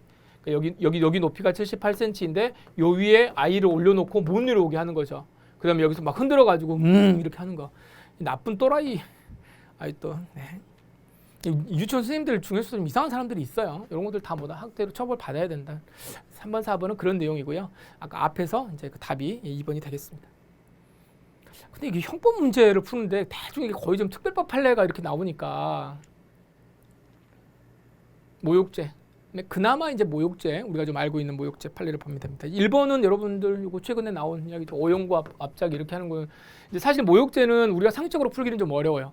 대법원이 이럴 때는 어쩔 때는 하게 해주고 어쩔 때는 이게 뭐 아니라 그러고 뭐 빨갱이라고 말한 것도 뭐 어쩔 때는 된다 그러고 어쩔 때는 안 된다 그러고 막 이러니까 이건 좀 잘 보셔야죠. 일단 오용 압잡 이건 어쩔 수 없습니다. 이건 뭐 아무리 공부를 뭐 하더라도 깊게 한다고 하더라도 이 단어를 보고 공부하실 수밖에 없어요. 그래서 요거는 이제 모욕죄가 된다고 봤고 자, 두 번째는 뭐 또라이 어쩔 수 없죠. 이건 또라이 이렇게 외우시고 그 다음에 이제 사람 이름 부르면서 좀 높은 사람인데 부서장 B 조금 이제 그 간부인데 뭐 대놓고 야야 뭐 이렇게 말하는 거예요. 그래서 약간 이제 모욕을 느꼈다고 생각하는 부서장님이 이제 고소를 했는데 요건 어쩔 수 없다. 여기 뭐가 나오죠? 공황장애 나오죠. 이놈은 공황장애도다. 이 공황장애다. 그 사람 생각하면 공황장애다. 이렇게 말할 때 뭐 이거는 그냥 뭐 나름대로 대법원까지 간 사건이기 때문에 당연히 모욕죄가 될 수도 있다라고 생각되는 판례이지만 결론은 아니었다라고 하는 것만 이런 거 정리하시면 될 것 같습니다. 오용 앞잡이 요거는 된다. 자, 이제 16번 보겠습니다. 자, 업무와 경매에 관한 제도 설명 중 가장 적절한 것은 1번. 자, 업무와 경매, 이 경매제는 좀 까탈스럽지만 잘 나옵니다. 실질적으로 결과적으로 경매 입찰을 실질적으로 방해하지 않았다고 하더라도 그 위험성만으로 처벌하는 판례가 많기 때문에 이것들은 잘 정리를 하셔야 됩니다. 1번, 가본 서울특별시 도시철도공사가 발주한 이런 것도 뭐 필요 없죠. 담합에 가담하기로 했는데 자신이 낙찰받기 위해서 당초 합의에 따르지 아니하고 이제 원래 한 걸로 이제 했다는 거예요. 그러니까 이제 빠져나왔다는 거죠. 그래서 결국 뭐라는 거야? 비록 입찰에 공정을 해야 할 우려가 있었으나 실제로는 해야지 아니하였다. 그러면 성립하지 않는 거냐? 근데 문제는 뭐예요? 입찰에 공정을 해야 할 우려가 있었대잖아요. 있었다라고 하니까 여기는 당연히 죄가 된다. 2번, 갑이 가격을 합의하고 낙찰이 되면 특정 업체가 모든 공사를 하기로 합의하는 등 담합하여 투찰 행위를 했다. 그러면 일부라고 되어 있죠. 근데 여기서 문제가 뭐냐면 이 투찰에 참여한 업체 수가 너무 많아가지고 형성에 영향을 못 줬답니다. 저 원래대로 하면 어떻게 되는 거예요? 자기들이 A 업체, B 업체, C 업체 요 세 업체가 모여가지고 야 우리끼리 이렇게 하자 이렇게 했는데 여기에 포함되는 업체가 몇 개래요? 500개래요. 그럼 여기 영향을 못 줄 거 아니에요. 그리고 결국은 이 말이에요. 실제로 가격 형성에 부당한 영향을 주지 않았다. 그러면 과거의 판례들은 대체로 이 정도 돼가지고 영향을 못 주면은 어때요? 요건 죄가 안 된다라고 보는 것이 기본적인 우리 대법원에 쭉 이렇게 이어져 오는 태도였는데 요 판례에서는 어떻게 해요? 요 판례에서는 이게 수가 많았다고 하더라도 요 행위 자체를 처벌하려고 본 거죠. 그래서 요건 입찰방해죄가 성립했다고 보는 약간 특이한 판례였습니다. 그래서 아마 시험 보시기 전에 한 번쯤 한번 보셨을 판례 같습니다. 3번, 한국토지공사 지역본부가 중고자동차 매매단지를 분양하기 위해서 무작위 공개 추첨을 했답니다. 공개 추첨. 무작위 공개 추첨은 뭐예요? 요건 입찰이 아니죠. 단어를 잘 보셔야 돼요. 공개 추첨이래잖아요. 공개 추첨. 추첨했대잖아. 그래가지고 요거 진행하는데 뭐 이상한 사람들이 들어와가지고 왔답니다. 뭐 이제 세부적으로 이제 들어가 보시면은 설령 이제 시청 자격이 없는 사람이긴 하지만 이 사람이 이제 자기들끼리 합의를 해가지고 이제 들어온 거거든요. 근데 이건 입찰이 아니란 말이에요. 입찰이 아니야. 입찰이 아니다. 공개 추첨하는 거다. 따라서 이 부분에 있어서는 업무를 방해한 게 아니기 때문에 입찰 방해죄가 성립하지 않는다고 본 사례입니다. 4번은 여러분 뭐 이게 정치적인 사건이기 때문에 아시죠? 예, 그 봉사를 안 했는데 봉사했다라고 해가지고 대법원에 얼마 전에 판례가 나왔던 그 내용. 예, 뭐 최신 판례에서 여러분들 보셨을 겁니다. 그래서 업무방해죄가 성립한다고 봤던 사례가 되겠습니다. 그래서 맞는 거는 이거네요. 4번이 답입니다.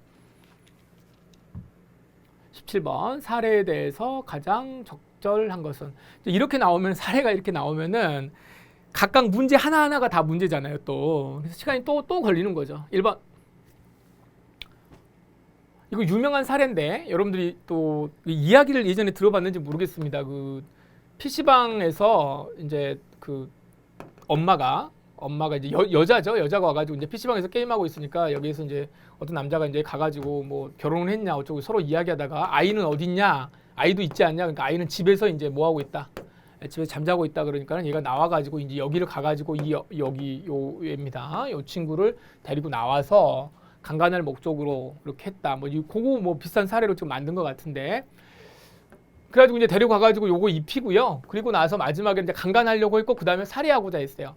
처음부터 살해하고자 했으면은 뭐가 되겠습니까? 살인죄로 갔겠지만 먼저 강간을 목적이라고 하고 있잖아요. 강간을 했고 그리고 나서 이제 죽이려고 했다. 그런데 어떻게 했다? 미수에 그쳤다. 지금 이렇게 되는 겁니다.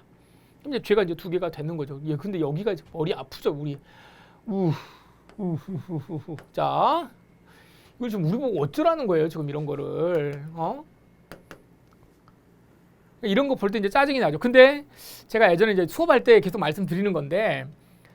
이상한 법도 엄청 많잖아요. 특히나 죄형 법정지와 관련돼 가지고 나오는 판례들을 보면 어때요? 뭐 우리가 듣도 보지도 못한 판례들이 쫙 나오잖아요. 그럴 때 제가 매번 말씀드린 건 뭐냐면 그 법률 이름은 다 지워버려라. 그냥 A법, B법. 그렇게 제가 말씀을 드리는데 그렇지 않으면은 이런 데서 원래 법학을 제대로 이제 완전히 뭐 우리가 변호사는 아니잖아요. 또 변호사님들도 어때요? 그 법률 있는지 잘 몰라요. 찾아보고 사건 맡았을 때 찾아보는 거지. 우리가 잘 모르긴 한데 이게 너무 스트레스 받지 마세요. 앞으로도 이런 문제가 나오면은 이런 것들인데 결국 물어보는 건 뭐예요? 이게 상경이냐 실경이냐를 물어보는 거지 이 법률을 아는 거하고는 전혀 관계가 없는 거예요. 실제 그렇잖아요. 법률을 알면 뭐 할 거예요? 이게 물어보는 거는 죄수를 물어보는 거. 이게 지금 어떻게 되는 거냐를 물어보는 건데.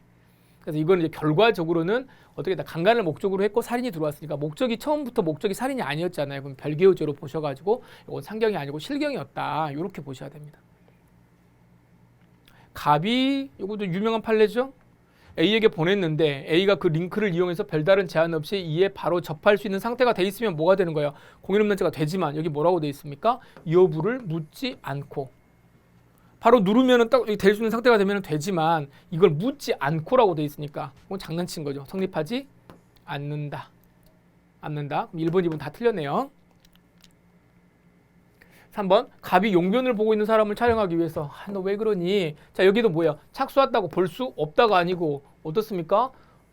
셔터를 안 눌렀더라도 촬영은 소리 질러가지고 못했다 그러면 어때요? 이거 착수된다라고 하는 판례는 우리가 다 많이 알고 있죠? 예, 이거 뭐 어렵지 않은 판례였습니다. 자, 요 판례 이제 뭐 사회적으로 유명한 판례였으니까 오늘 제가 설명 안 드려도 되겠죠? 최신 판례 하실 때 다 공부하셨으니까. 여러분 제가 최신 판례에 대해서 잠깐 말씀드리면 최신 판례는 당연히 많이 나와요. 최신 판례를 공부하지 않고 가는 수험생은 없어요. 없죠. 기본이 안 된 거죠, 사실은. 다 공부하고 가기 때문에 이런 데서는 사실 어떻게 보면은 차별화가 이루어지지 않습니다.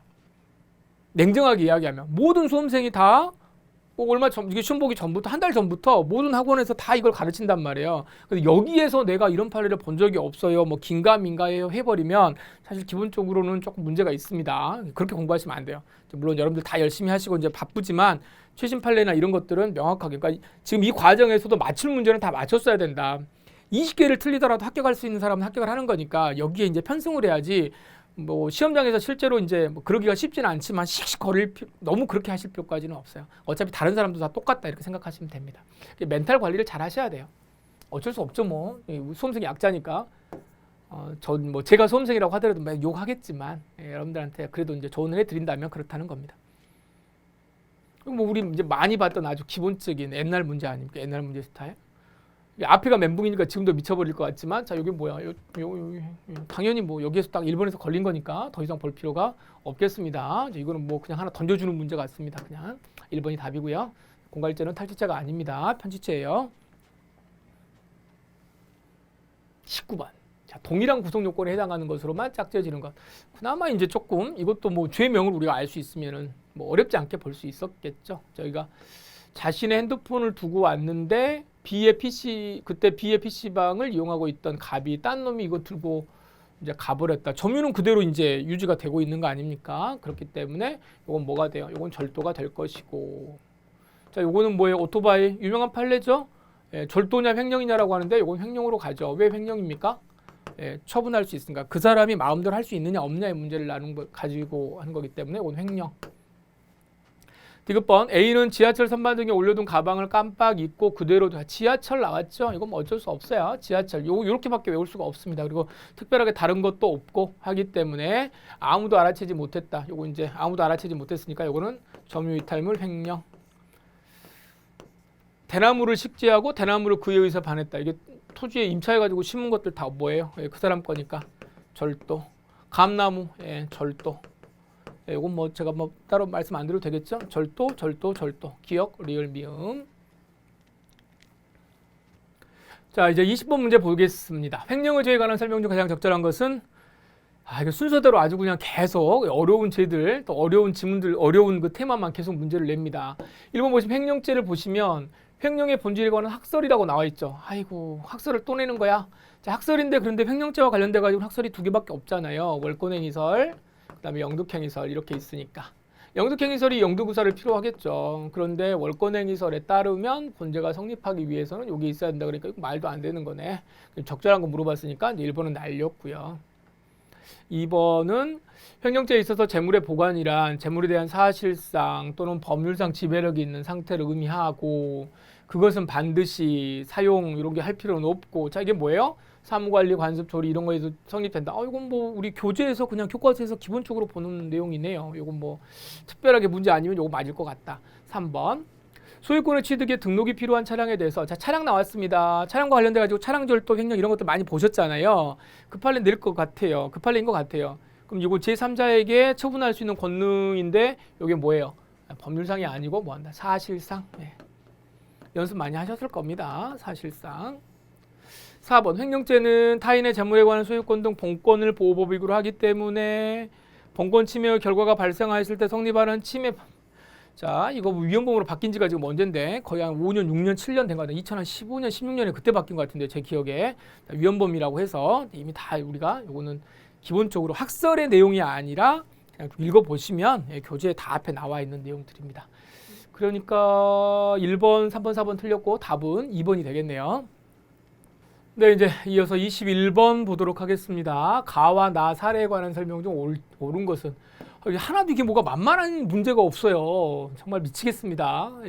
이 해설하는 저도 여러분들 정말 고생 많으셨습니다. 더군다나 이제 기억, 니은을 이렇게 나눠져 있죠. 이제 이런 스타일의 문제는 앞으로도 계속 나올 거예요. 시간도 여러분들 거 잡아먹을 수도 있고 여러 가지를 물어볼 수가 있으니까. 문제가 이제 뭐냐면 이게 배임죄와 관련된 내용이죠. 두 개가. 그래서 사례를 이제 판례를 두 개를 다 준 겁니다. 갑은 A 주식회사에 본인 소유 토지를 양도하는 내용의 매매 계약을 체결을 했고 A 주식회사로부터 돈 다 받았는데 딴 사람한테 이제 넘겨준 거죠. 중요한 건 부동산 이중 매매가 배임죄가 된다는 것은 알고 있는데 여기서 이제 말한 거는 그 전에 일매수자한테 가등기를 종료를 해줬기 때문에 실적으로 다시 이제 그 가등기의 그 순위 보존 효력에 의해서 이제 원래 일매수인이 다시 이제 가지고 간 겁니다. 그래서 이제 소유권 이전 등기를 맞을 수가 있었다는 거죠. 그랬음에도 불구하고 배임죄가 되느냐? 일단 이게 중요한 거죠. 이게 배임죄가 됩니까? 그러니까 우리 판례는 뭐래요? 된다 그러죠. 손해 발생의 위험이 있기 때문에 실질적인 손해가 발생하지 않았다고 하더라도 된다. 같은 의미로 여기도 마찬가지죠. 소유권 이전 등기 청구 보존을 위한 가등기를 종료를 해줬다. 요 자체도 이제 위험이 발생했다라고 하는 거는 이미 우리가 배임죄 판례에서 다 본 거예요. 그래서 위험이 발생했다라고 하는 것이고, 그러니까 이게 뭐야? 진정한 손해가 발생하지 않았다고 하더라도 위험이 발생했다고 하더라도 배임죄의 기수가 되는 거에는 영향이 없다라는 흐름의 판례 아니겠습니까? 1번 기억 갑과 병은 타인의 사물을 처리하는 자에 해당한다. 그럼 이게 뭐예요? 배임죄의 주체에 해당하느냐? 지금 그거 물어본 거죠? 해당한다. 주체가 된다. 그 다음에 여기 현실적인 손해가 발생했느냐? 그거 아니죠? 배임죄가 성립하지 않는다. 이거 아니고 미수가 성립한다. 이것도 아니고. 그러니까 뭐 결론적으로 이렇게 보면은 뭐 쉽게 이제 뭐 문제는 판례의 취지가 어떤 것이었다. 이런 것들을 구별하는 문제였다라고 하는 것을 조금 이제 깊게 공부를 했다라고 한다면 문제는 풀 수 있는 내용이었는데 문제를 만들어내는 이런 구조 자체가 지금 우리 일반적으로 이제 모의고사 볼 때라든가 이런 거하고 좀 다르기 때문에 또 여러분들 어렵게 보셨을 것 같습니다. 옳은 것은 이제 한 개입니다. 22번 재물손괴죄 그나마 감사한 문제가 나왔습니다. 우리가 많이 봤던 판례죠. 요 세 개, 이거 다 뭐예요? 광고 문안, 백색 포인트 이렇게 간판 이렇게 한 거, 그 다음에 자동 문 조금이라도 이렇게 이제 역할을 못하게 했다라든가 이런 것들 다 재물손괴가 되지만 이거 바닥에 페인트 이렇게 했던 거 이거는 그냥 잘 닦으면 된다. 뭐 이거 그렇게 공부하셨죠?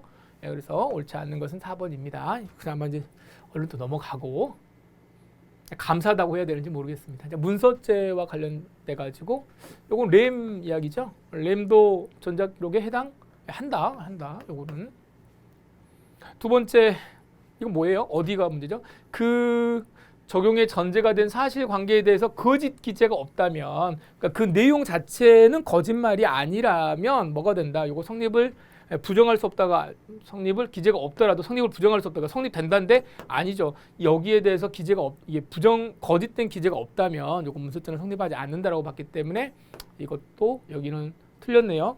여기는 5가 아니죠. 해당한다니까 여기도 틀렸죠.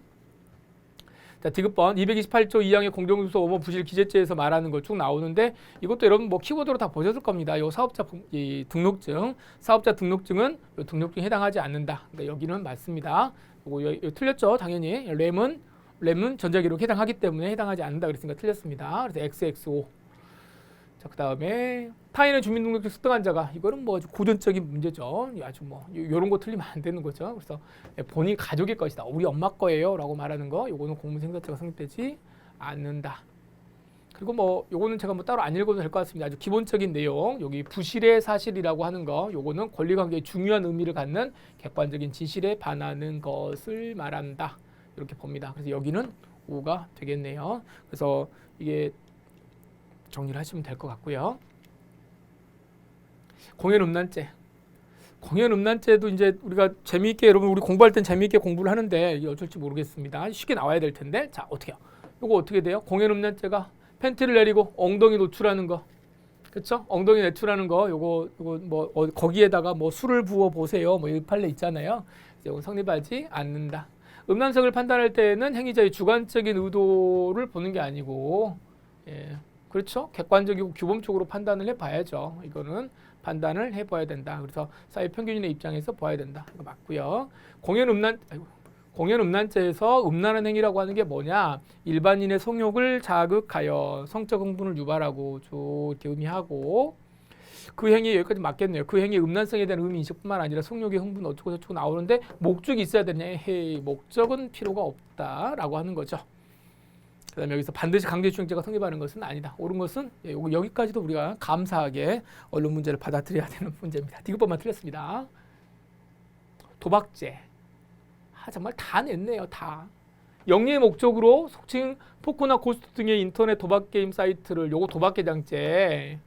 실제로 도박이 개장되어진 때 아니다. 이게 아마 변호사 시험 1회에선가 이렇게 뜬금없이 도박 문제가 많이 나와가지고 그 이후로 계속 여기저기 판례 많이 나옵니다. 그래서 이건 틀렸죠. 실제로 도박이 개장된 때가 아니고 개장할 때 손님 아무리 안 와도 도박 개장 때는 성립한다. 이렇게 보시면 되겠습니다.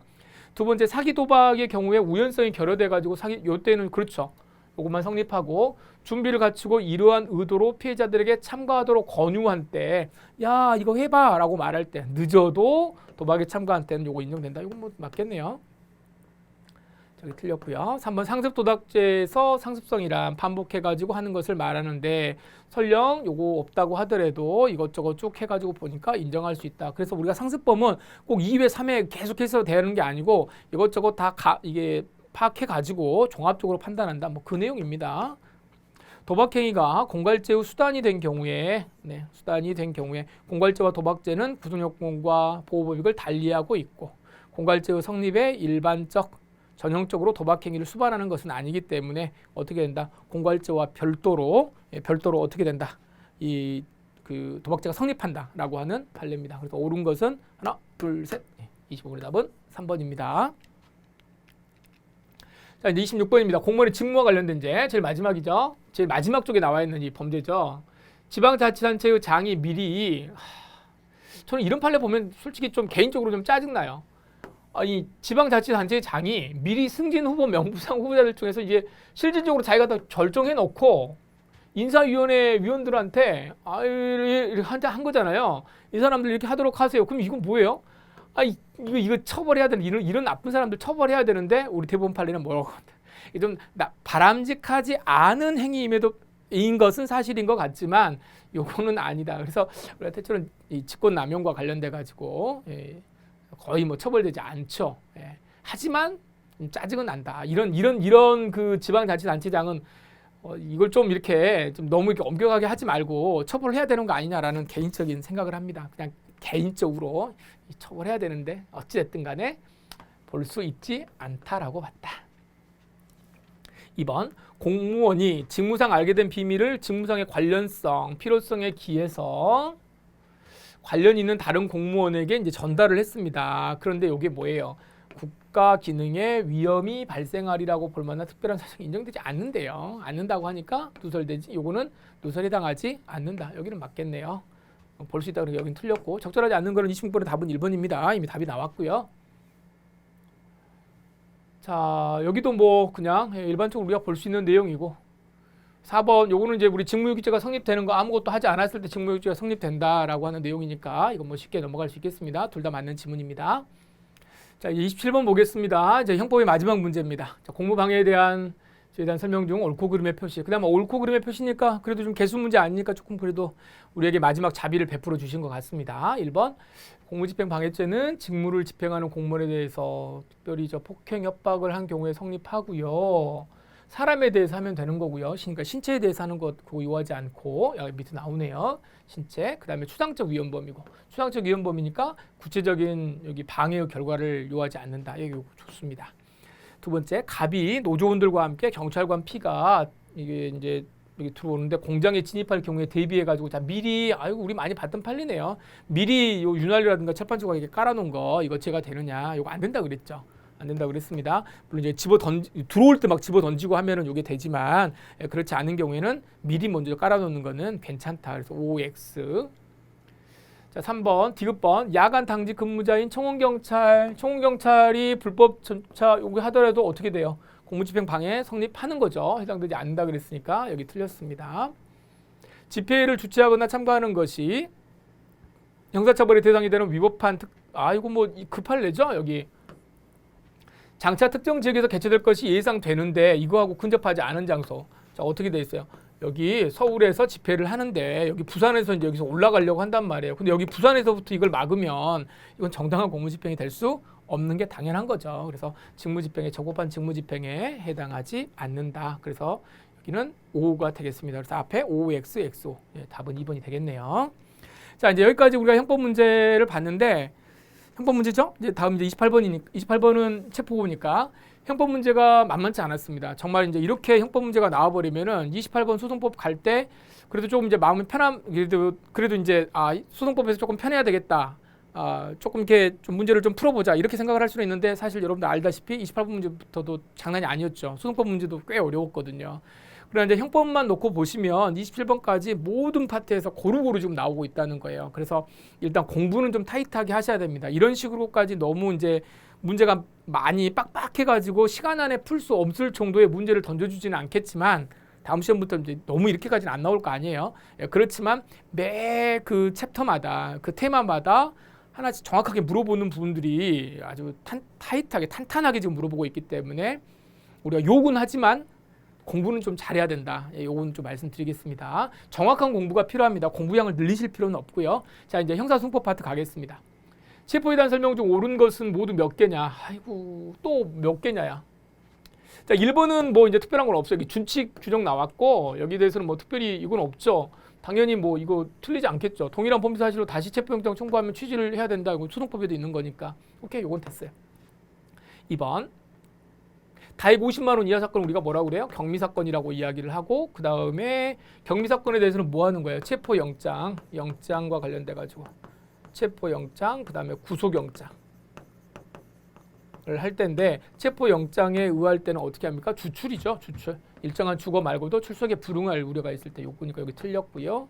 자, 이거는 뭐예요? 이거는 뭐 이게 형사소송법 처음 공부하시는 분들 다 아는 거죠. 48시간 틀렸습니다. OXX. 여기 뭐 그래도 조금 낫습니다. 사법경찰관은 피해자가 죄를 범하였다고 50만 원 정황이 있으면 체포할 수 있는 거냐? 정황이 있다고 체포할 수 있는 건 아니잖아요. 이거 왠지 너 범죄한 것 같은데 그래가지고 체포할 수 있는 건 아니니까 이건 뭐예요? 상당한 이유가 있어야 된다라고 하는 거. 또 여기 뭐 신청하여 영장 발부받아 가지고 하는 거죠. 예, 요거는 여러분 요거 안 해도 되겠죠? 긴급체포는 위법합니다. 이미 다 알고 있는 상태에서 전화해가지고 나오라고 한 케이스. 자, 이거는 아니다. 자, 여기도 아니다. 또 답은 1번이네요. 그나마 지금 27번은 감사하죠. 기본적으로 판례 조금 이렇게 쉬운 판례고 뭐 눈에 보일 수 있는 건데 아마 여기 특히나 이제 많이 좀 실수하신 분들이 이 부분 여기 요거를 좀 구별하셨을 건지 죄를 의심할 정황이 아니고 상당한 이유라고 하는 게 조문 문제이기도 하지만 조금 이제 개수 문제로 나오니까 좀 틀렸을 가능성이 높습니다. 그것만 이제 빼면은 그래도 괜찮을 텐데 아마 오답률도 꽤 높았을 것 같아요. 그 리을번 때문에. 고소에 관한 설명 중 OX는 이제 감사하죠. 예, 고소 능력이 생긴 때부터 한다. 오케이. 대리는 다 허용이 되죠. 요거는 법조문 요거 틀렸고.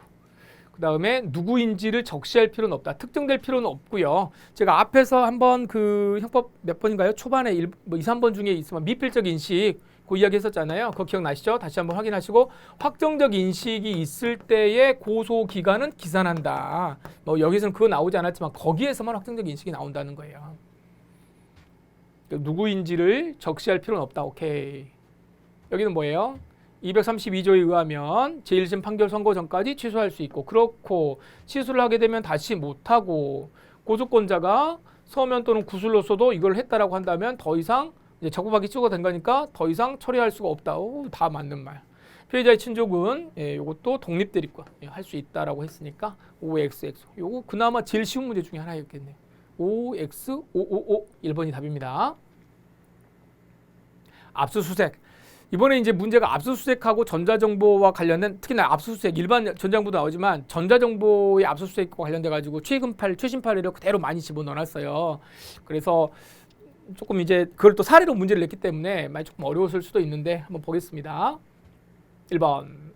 영장에 의해서 체포하는 경우에 수색 나왔네요. 뭐 수색은 여러분 이거 아주 공부 많이 하셨죠. 수색 216조 1항 1호에서 영장이라고 하는 게 체포영장, 그 다음에 구속영장. 영장 가지고 들어가면 뭐가 있어야 된다?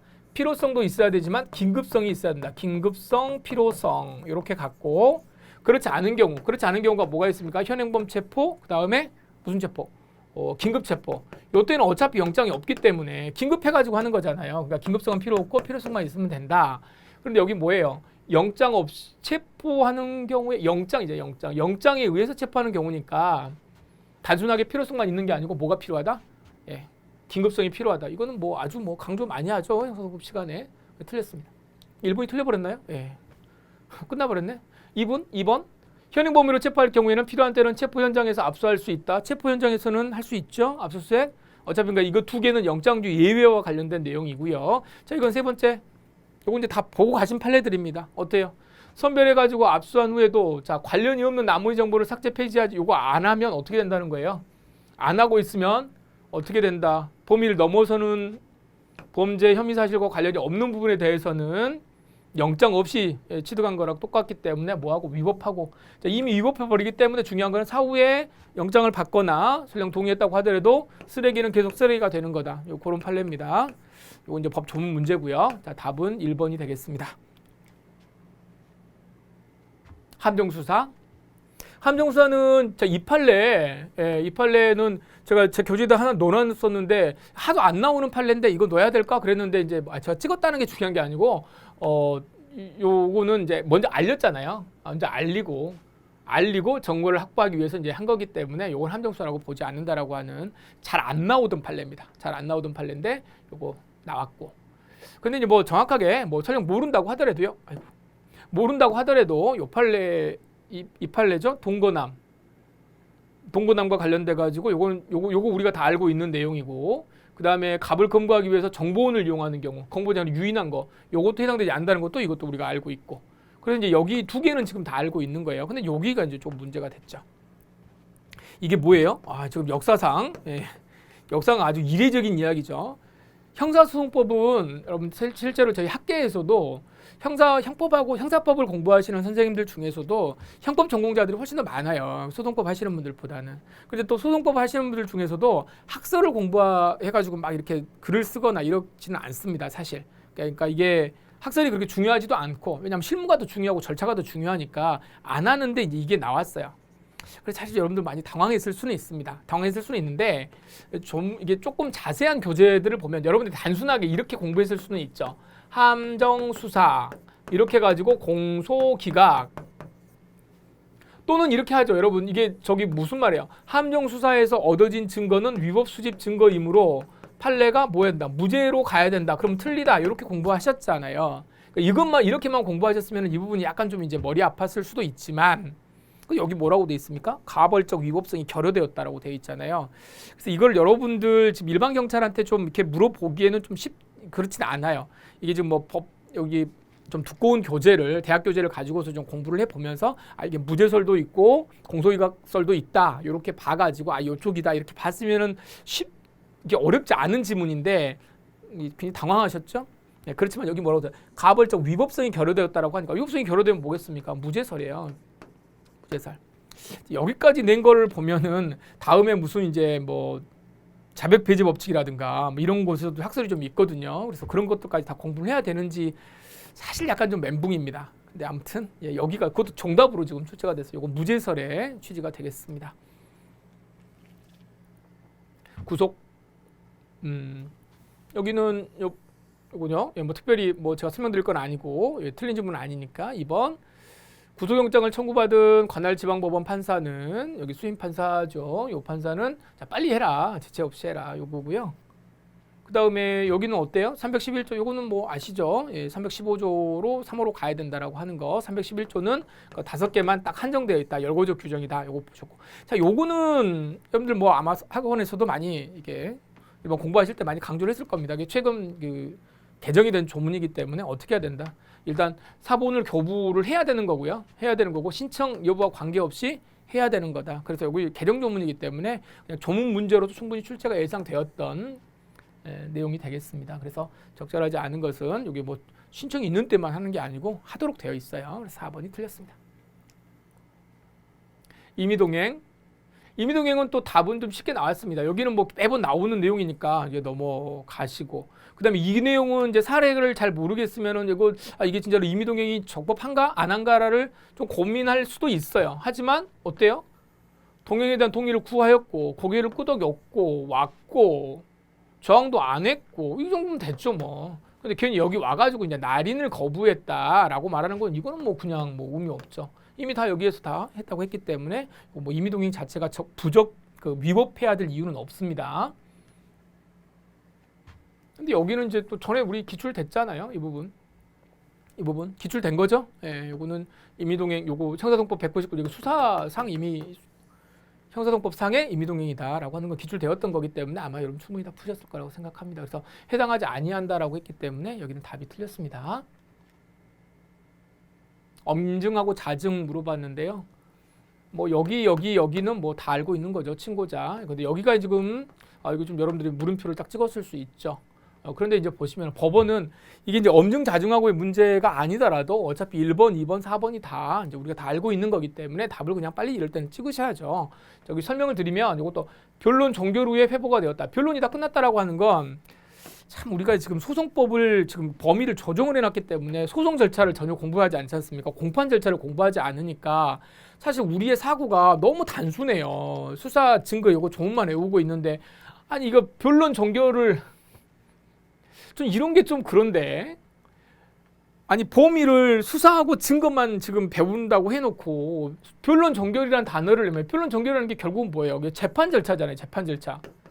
어쨌든 그럼 이거 개념을 따로 알고 있는 사람과 모르는 사람은 전혀 차이가 있지 않습니까? 변론 종결이 뭐냐라고 하는 것을 알아야 돼. 알면 좀 훨씬 쉽게 좀 풀 수 있는 건데 왜 범위는 줄여놓고 이렇게 가는지 모르겠어요. 그러니까 차라리 이런 질문은 좀 빼주시면 좋겠는데. 자, 변론이 종결이 됐다라고 하는 건 재판이 다 끝났다는 거잖아요. 재판이 다 끝났는데 그 뒤에 다른 증거가 들어가가지고 어떻게 한다? 누범 전과의 사실을 근거로 해가지고 형을 어떻게 한다? 형벌이 굉장히 중요한 건데 형을 가중할 수 있는 사유로 변론이 다 끝났는데 여기 들어가가지고 조용히 집어넣으면 되겠습니까? 당연히 안 되죠. 이렇게 총할 수 없다. 이렇게 가중감경 사실에서 이제 보셔야 됩니다. 3번이 틀렸습니다. 할 수 있다 그랬으니까 35번입니다. 이번에 소송법 문제가 이제 사례가 많이 나왔죠. 사례가 많이 나왔는데 저는 이제 무슨 말씀을 많이 드리냐면 사례 문제를 보실 때 특히나 소송법과 관련된 사례를 문제 볼 때는 여기도 중요하지만 저는 이제 여기를 먼저 많이 보시라고 제가 말씀을 드립니다. 먼저 지문을 먼저 보시면 우리가 다 여기 사례는요. 이 사례 문제는 출제위원이 그냥 만드는 사례가 아니에요.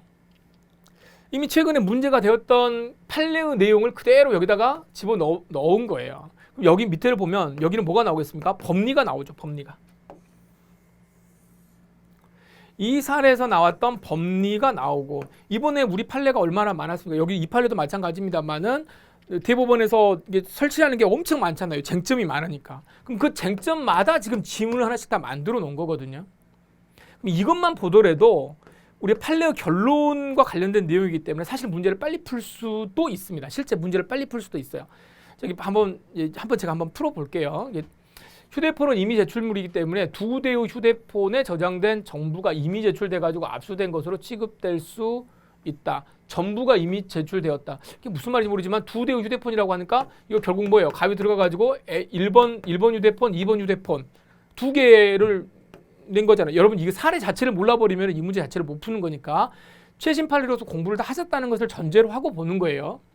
근데 전부가 이미 제출돼가지고 다 한 거냐? 2대 다 보내면 2대 다 되는 거라고 아니라고 이게 공부를 했을 것 같은데요. 자, 두 번째 2022년 2월 10일 범행과 동종 유사한 범행이므로 자 구체적 개별적 연관관계가 없다 하더라도 이거 뭐야? 연관관계가 없는데 관련성이 있다. 아이고 적절한 것은 요건 아니겠다. 이건 기본적으로 말이 안 맞잖아요. 이 사례 끝나고도 개별적 연관관계가 없는데 어떻게 혐의사실과 관련성이 있다라고 하겠습니까? 2번 무조건 틀렸죠. 찍어도 2번에다 찍으면 안 될 거 아닙니까? 3번 보세요. A가 제출한 휴대폰이 이미 제출물이라고 하더라도 휴대폰을 탐색하는 과정에서 가백의 참여권을 보장하고 압수 목록을 교부해야 된다. 당연한 이야기 아니에요? 이미 제출을 했다고 하더라도 이미 제출은 뭐예요? 이미 제출이라고 하는 것 자체가 압수의 방법입니다. 218조에 있는 게. 자발적으로 낸다는 것이지. 그럼 당연히 어떻게 돼? 참여권을 보장을 해야 되겠지. 답은 3번이에요. 4번 보세요. 압수된 CD에 저장된 동영상과 휴대폰 2에 저장된 원본 동영상과의 동일성. 이 동일성이라고 하는 건 누가 입증해? 검사가 입증해야지. 검사가 입증을 하지만 이게 뭐다? 엄격한 증명으로 해야 되는 거냐? 여러분 판례 보시면은 이 동일성이라고 하는 것은 엄증해버리면은 이거 머리 아프죠. 이걸 과학적인 것도 이걸 어떻게 엄증합니까? 여러 가지 뭐 증언이라든가 진술이라든가 진술 조서 여러 가지를 다 뭉뚱그려가지고 종합해서 해야 된다라고 되어 있어요. 이건 엄증 아닙니다. 여기 보세요. 전체가 다 압수된 거냐? 이제 우리 사례 보겠습니다. 여기 보시면 어때요? 1번과 2번을 두 개를 다 주는데 요걸로 해가지고 여기서 보고 있는 동안에 이 사실을 확인하고 또 하나를 이렇게 했단 말이야. 핸드폰에는 엄청나게 많은 정보가 있기 때문에 내가 이미 제출을 하지만 요 안에 들어와 있는 것 전부를 가져가세요라고 하는 의사로 추정할 수 있다 없다? 못한다라고 하는 게 우리 판례잖아요. 그래서 여기 뭐라고 돼? 전부라고 하는 요 부분이 틀렸습니다. 요 내용은 여러분들 아실 거니까. 이제 이렇게 푸나 저렇게 푸나 이제 문제를 푸는 건데 제가 지금 말씀드리고자 하는 거는 뭐냐면 여기를 보면서 사례를 자 이게 지금 뭐 약간 배부른 소리가 아니에요. 제가 보세요. 요 문제를 풀 때 여러분들이 이렇게 풀 거란 말이에요. 요 사례를 놓고 보면서 자 A라고 하는 사람이 있고 뭐 갑이 있고 신고하면서 휴대폰 1, 2가 있고 P에게 제출을 했는데 자 이렇게 다 하고 다시 이렇게 오잖아요. 시간 엄청 뭐 아마 이번 시험 같은 경우는 35분쯤 오면 시간이 하나도 없었을 텐데 절대 이렇게 풀면 머리 아프다. 안 됩니다. 여러분들 이거 읽으면서 이렇게 이거 잘 못해요. 할 수 없어요. 하기가 쉽지 않아요. 이거 로스쿨생들도 만만치 않아요. 이거.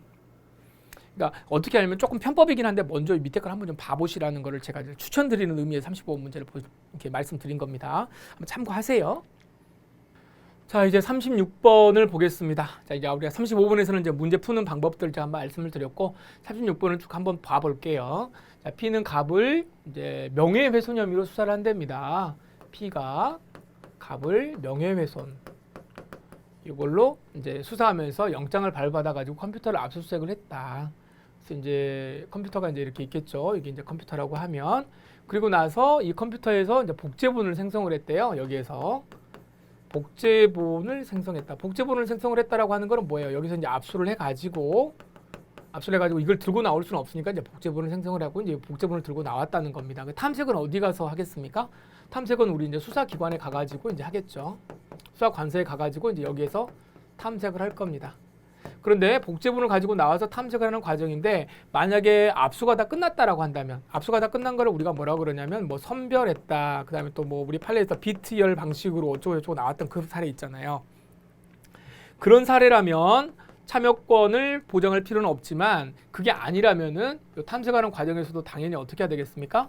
참여권을 인정을 해줘야 됩니다. 그런데 뭐 그런 말 없죠. 그러니까 당연히 해줘야 되는 거예요. 그런데 이 경찰관 P가 갑에게 참여권을 고지하지 않은 채 마음대로 지금 탐색을 하고 있답니다. 그러면 이미 참여권을 보장하지 않고 탐색을 했다라고 한다면 여러분 느낌이 어때요? 이미 여기서 요 자체가 위법하죠. 요 자체가 위법해요. 이미 이제 여기서부터 얻어지는 증거 자체가 모두가 다 위수증이 되는 겁니다. 그런데 또 그마저도 보다 보니까 이게 지금 처음에는 명예훼손으로 갔는데 다른 범죄로 이제 이 영상 파일이 나왔대요. 그러니까 이제 어디서 이제 우리가 배운 거는 있으니까 어떻게 하겠습니까? 탐색하다가 이걸 스탑하고 어떻게 했다? 영장 받아가지고 이제 했다. 이 이야기를 하는 겁니다.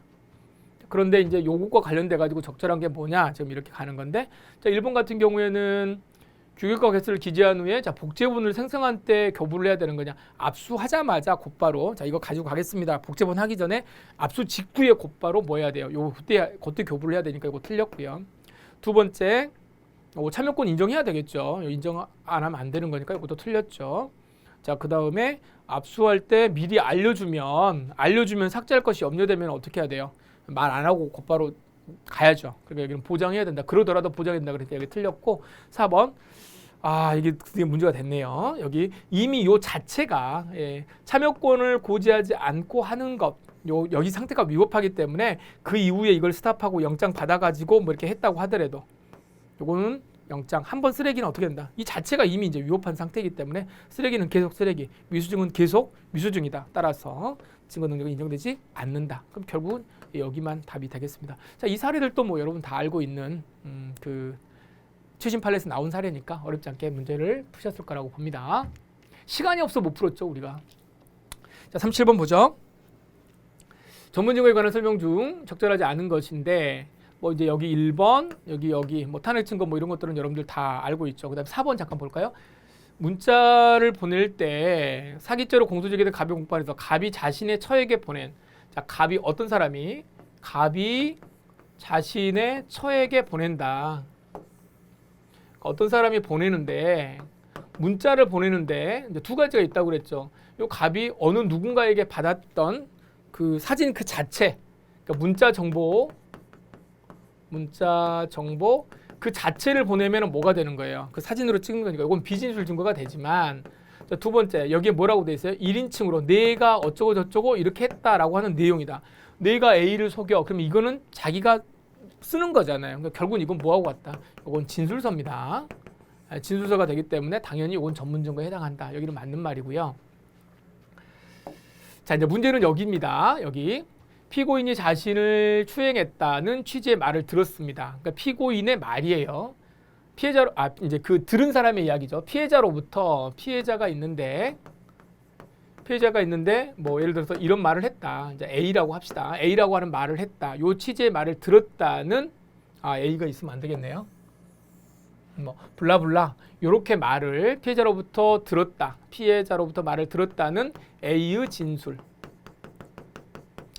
이게 뭐야? 피고인 나를 추행했어 이렇게 말하는 거죠.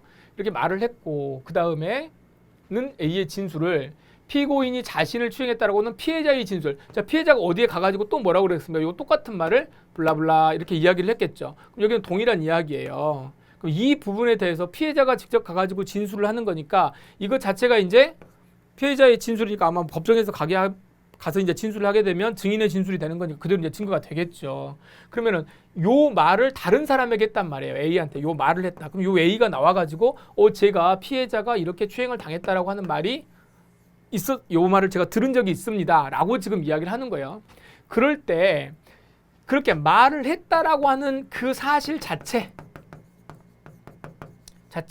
이걸 정황 증거로 낼 때는 그냥 내면 되는 것이지만 결국 여기 뭐라는 거예요? 그 진술 내용의 진실성을 증명한다. 요 말이 진짜 사실이냐 아니냐라고 하는 것을 말할 때는 요건 당연히 뭐가 되는 거다? 요건 간접 사실을 증명하는 경우. 요런 경우에는 뭐가 된다? 전문 증거가 된다. 요게 여러분 그 박근혜 대통령 사건에서 그 수석의 그 수첩과 같은 내용으로 보시면 됩니다. 그래서 아마 내용들은 많이 사례화 시켜가지고 많이 공부를 하셨을 겁니다. 전문 증거에 해당한다라고 했던 판례고 나머지는 다 맞는 판례니까 적절하지 않은 것은 2번이 되겠습니다. 38번 전문 법칙의 예외와 관련돼 가지고 이것도 조금 이제 논란이 좀 있었는데요. 자, 1번 같은 경우에는 많이 뭐 나온 겁니다. 이게 검증도서니까 사법경찰관 작성이고 검증도서니까 몇 조? 312조 6항. 그러니까 사경이 뭐 하면 돼요? 작성자. 요것만 이제 하면 돼. 작성인 성립 인정하면 되는데 누가 이 안에 뭐가 있어요? 검증 내용만 있는 게 아니고 피의자 아닌 자의 진술이 있다. 피의자 아닌 자의 진술이니까 몇 조? 요 부분 피의자 아닌 자의 진술이 이렇게 있다고 하는 건 요것만 빼가지고 312조 사항의 요건을 갖춰야 된다. 이건 뭐 아주 기본적인 판례. 3번 보시면요. 2번 조금 이따 설명하겠습니다. 자기에게 맡겨진 사물을 처리한 거 요거는 뭐 여러분들 아시는 판례니까 지금 넘어가시고. 4번 볼까요? 갑이 살인죄로 공소제기된 공판에서 A가 증인으로 출석해가지고 교통사고로 사망했대요. 사망한 B가 자기에게 말한 겁니다. 요거는 이제 말한 사실을 가지고서 이 말한 게 뭐라고 말했어요? 갑이 C를 살해하는 것을 보았습니다 라고 하는 말을 한 적이 있다라고 진술했다. 법정에 진술했으니까 이거 뭐겠습니까? 증언이죠. 증언인데 이 친구는 뭐예요? 피고인 아닌 자죠. 피고인 아닌 자에게 들었던 진술을 증언을 한다. 전문 진술이잖아요. 그럼 진술이니까 이거 몇 조? 316조 2항입니다. 316조 2항이면 어떤 요건? 필요성과 뭐가 있어야 된다? 특신 상태가 있어야 되는데 요 사람 어떻게 됩니까? 피고인 아닌 자 B 뭐라고 돼 있어? 교통사고로 사망했대잖아요. 죽었답니다. 아유 요건이 딱 맞네요. 요 사람 죽고 나면 어떻게 된다? 요 증언은 뭐만 있으면 돼요? 필요성은 인정이 되는 거니까 이제 뭐만 있으면 됩니까? 특신 상태만 인정되면은 뭐가 된다? 특신 자 특히 신병할 수 있는 상태에서 행해졌음이 증명되면 요건 증거로 할 수 있다. 아, 요게 답이에요. 요건 316조 그대로 내용이에요. 자 이제 요게 조금 문제가 됐는데 이걸 잠깐 보겠습니다. 이 A는 살인 현장을 목격한 친구 B가 살인 현장 친구 갑이 길 가던 여자를 죽였다. 그러면은 살인 현장을 목격한 친구 B가 죽였다고 한 내용을 어떻게 했다? 일기장에 적었대요. 일기장에 적었다. 그러니까 자기가 직접 적은 거죠. 일기장에 글을 이렇게 쓴 거잖아요. A가 쓴 거죠. A가 작성을 한 거죠. 다시. 네. 자, 다시 보겠습니다. A가 작성을 했는데 요 작성한 내용이 뭐냐면 여기가 일기장인데 어떻게 되는 거예요? 들은 내용을 쓴 거죠. 자기가 들은 내용, 말한 내용을 B가 말한 것, B가 나에게 말한 내용을 쓴 거란 말이에요. 그러니까 남의 이야기를 적은 겁니다. 남의 이야기를. 그럼 들은 이야기니까 결국은 이게 뭐예요? 전문 진술이 되는 거예요. 전문 진술이 되는 건데 그 내용을 자기가 적은 거죠. 본인이 자기가 작성했다. 수사 과정에서 적은 게 아니죠. 그러니까 결국은 자기가 작성한 거니까 일기장은 313조에 문제가 돼요. 313조에 문제가 되기는 하는데 이 내용이 뭐예요? 들은 사실을 이야기를 했잖아요. 들은 사실 이야기인데 이 사람이 피고인이 아니죠. 피고인 아니니까 어디로 가는 거예요? 316조 2항이에요. 316조 2항의 내용을 여기에다가 적었다. 그럼 이 일기장은 뭐가 되는 거냐 지금 이걸 물어보는 거예요. 근데 여기 뭐라고 나오냐면 이 일기장은 313조 1항의 진술 기재 서류에 해당하느냐. 어찌 보면 자기가 피고인 아닌 자, 제3자의 말을 그냥 받아가지고 자기가 알아서 적은 거기 때문에 313조의 1항의 진술서에 해당하는 것처럼 보이지만 만약 이게 답이 맞아버린다면 이 일기장이 증거 능력이 인정되기 위한 조건은 뭐가 되겠습니까? 313조 1항의 요건만 맞추면 어떻게 되는 거예요? 일기장이 증거 능력이 있게 돼버린단 말이에요. 근데 그게 아니잖아요. 들은 사실에 대해서 이야기를 한 거기 때문에. 그래서 이게 예전에 그 이제 법조는 모의고사에서 로스쿨 모의고사에서 한번 이게 나온 적이 있거든요. 그래서 결국 이건 두 개가 합쳐진 거기 때문에 이건 뭐가 되는 거다? 313조 1항이라고 볼 수가 없고 이걸 이제 뭐라고 한다? 제전문 서류로 본다라고 하는 게 이제 그때 이제 뭐 주관식이었지만은 그렇게 이제 봤습니다. 그래서 이걸 단순하게 303조 1항의 진술기재 서류에 해당한다고 보면 이건 아니다. 그래서 일단 여기가 또 정확하게 맞았고 답을 4번으로 정리하시면 될 것 같습니다. 이제 39번 문제 가겠습니다. 이제 두 문제만 남았으니까 얼른 확인하시죠. 자, 다음 사례에 관한 설명 중 옳은 것은 모두 몇 개냐? 자, 이 판례는 그렇게 이제 이 문제는 그렇게 어렵지는 않았던 것 같아요. 근데 이제 이쯤 되면은 이제 아마 여러분들 아마 39번까지도 못 보고 푸셨을 수도 있을 것 같은데, 뭐예요? CCTV 관련된 문제고요. 녹화가 됐답니다. 근데 여기서 좀 짜증나는 지문이 하나 있었죠. 개인정보보호법 이거 있었으니까. 아무튼 뭐 제가 그런 걸 지적하면 또 너무 또 길어지니까 CCTV가 나왔고 그 다음에 관리자가 이거를 그냥 이제 줬다는 거죠. 그러니까 압수가 됐다는 거예요. 어쨌든 그 다음에 이걸 수색하기 위해서 갑의 이메일을 봤는데 이메일 보니까 이제 이런 이제 범죄 사실이 있다는 거죠. 그래서 검사는 이제 살인죄를 기도하면서 이걸 이제 증거로 제출을 했다. 증거로 제출을 했다라고 하니까 이제 우리가 굳이 이제 아직 지문을 우리가 안 봤지만 지문을 우리가 생각해 볼 수 있는 내용이 있으면 이제 뭘 좀 유추해 볼 수 있냐면 요 증거가 증거 능력이 있냐라고 하는 걸 물어볼 거고 요 증거 능력과 관련돼 가지고 문제가 되는 거는 뭐겠습니까? 여기 지금 요 관리인이 그냥 이게 준 거잖아요.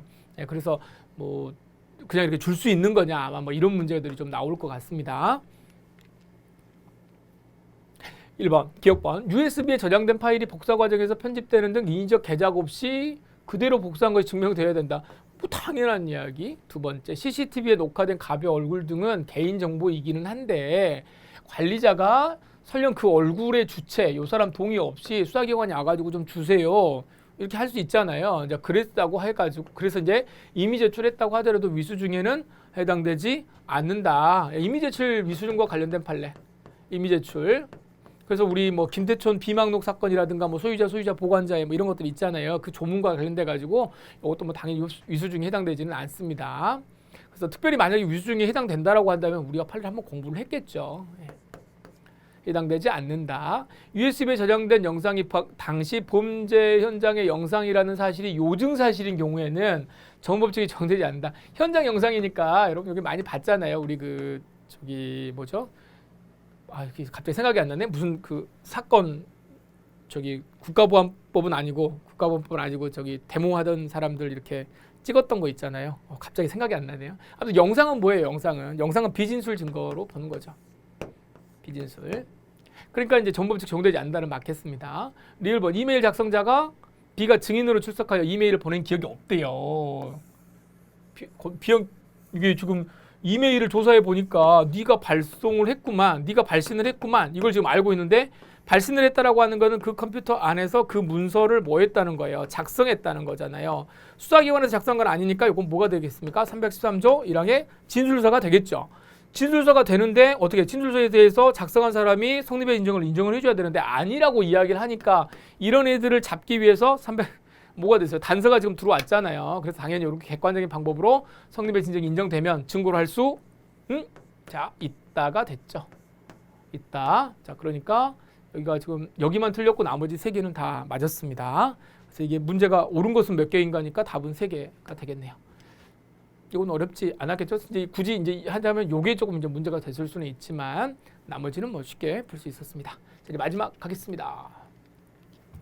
자, 이제 마지막으로 왔으니까요. 여러분 이게 이제 어차피 저는 이번에 문제가 나올 때 이렇게 형법과 소송법의 문제가 한 2개 정도 이제 조금 이게 개수를 좀 넓히지 않을까 그랬는데 뭐 그 정도는 아니었던 것 같고 매번 지금 이제 그렇게 해버리면 소송법 문제가 너무 줄어들어 버리니까 이제 앞으로 형법과 형사소송법 문제는 그냥 이 한 문제인 것 같아요. 근데 이거 잘 푸실 수 있어야 되고 계속 이제 나오는 거니까 형법과 소송법의 유기적인 학습이 굉장히 필요하다.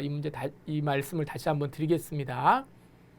시간이 있다면은 요거 이제 한번 쭉 볼 텐데, 자 이게 한번 보시죠. 인터넷 채팅을 통해 가지고 A와 B를 승용차에 태우고 누가 갑과 을이 A와 드라이브 하던 중 A와 B를 이제 A하고 B를 이제 데리고 이제 했는데 A와 B가 잠시 차에서 내린 사이에 갑이 을에게 이야기를 하는 거죠. 야, 우리 나눠가지고 강간하자 이렇게 말하면서 갑은 그럼 A를 하고 을은 B를 지금 하려고 하는 것 같아요.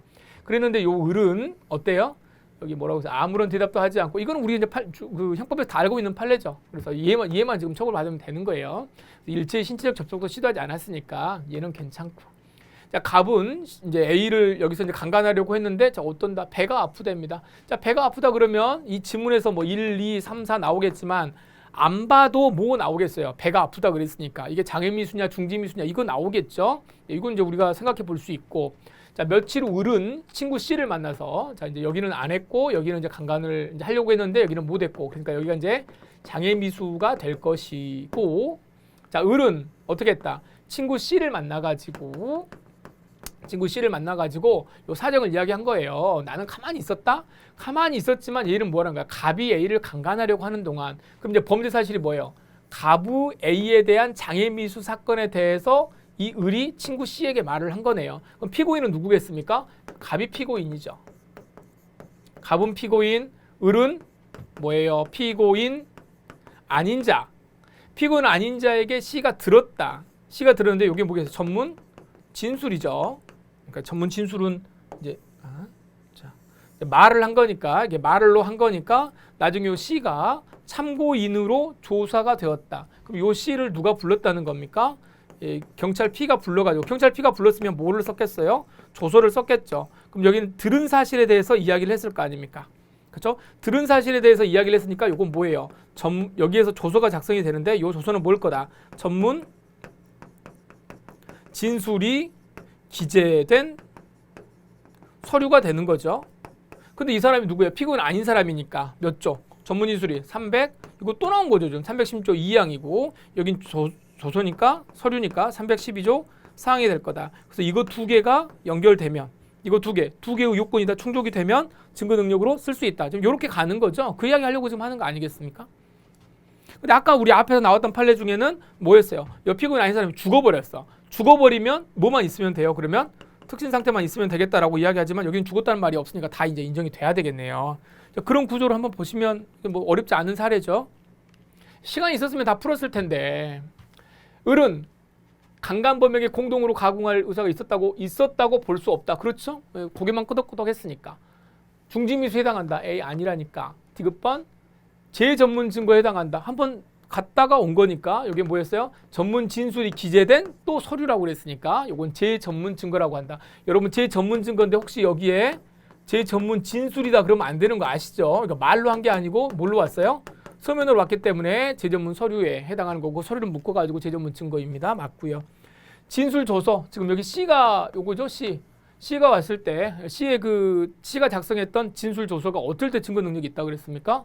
여기는 뭐라고 궁시렁 거리고 있지만 뭐 해야 돼요? 이런 거하고 전혀 관계없이 316조 2항과 312조 4항의 요건이 다 있어야 됩니다. 근데 316조 2항은 뭐예요? 필요성이 있어야 되는 건데 이 필요성이 인정되려면은 우리가 쉽게 이야기해서 어떻게 이야기해요? 원 진술자가 사망, 질병, 외국 거주, 소재불명 이런 거 가야 되잖아요. 근데 지금 죽었다는 말 없잖아요. 외국에 갔단 말도 없으니까 이거는 뭐 별소리를 하더라도 증거로 쓸 수가 없는 거죠. 316조 2항의 요건이 이렇게 갖춰지지 않으니까. 그래서 여기는 뭐 앞에 뭐 이렇게 구지렁구지렁 거렸지만 인정될 일이 없습니다. 그래서 OX 그래서 두 개로 가시면 되겠네요. 저도 이게 상당히 지금 시간이 좀 꽤 지난 것 같은데요. 예, 이게 이번에 좀 아무튼 어려웠습니다. 어려웠고 제가 이제 뭐 다 이제 설명을 드리다 보니까 시간이 조금 길어졌습니다만은 여러분들 아마 좀 멘붕 상태이기는 하겠지만 그래도 이게 이 문제풀이 지금 들어와 있다는 거 아니겠습니까? 그러니까 여러분 너무 이렇게 이제 조금 그래도 좀 정신을 좀 차리시고 요런 정도의 쟁점은 그래도 이제 체크하고 다음에 나오면은 요 정도는 내가 풀겠다. 그런 생각으로 좀 이제 공부를 좀 하셔야 되고 제가 좀 이제 조바심에 말씀드리는 거는 그렇다고 해서 아직 나오지 않는 부분들까지 양을 확장시키시면 절대 안 됩니다. 공부 양은 어쨌든 시험을 보는 것이기 때문에 설령 이번 시험이 조금 이렇게 어려웠다고 하더라도 이 시험 범위에 맞춰 가지고 공부 양을 넓게 깊게 이렇게 가신다고 그렇게 하면 절대 안 돼요. 그렇게 한다고 해서 점수가 잘 나오는 게 아닙니다.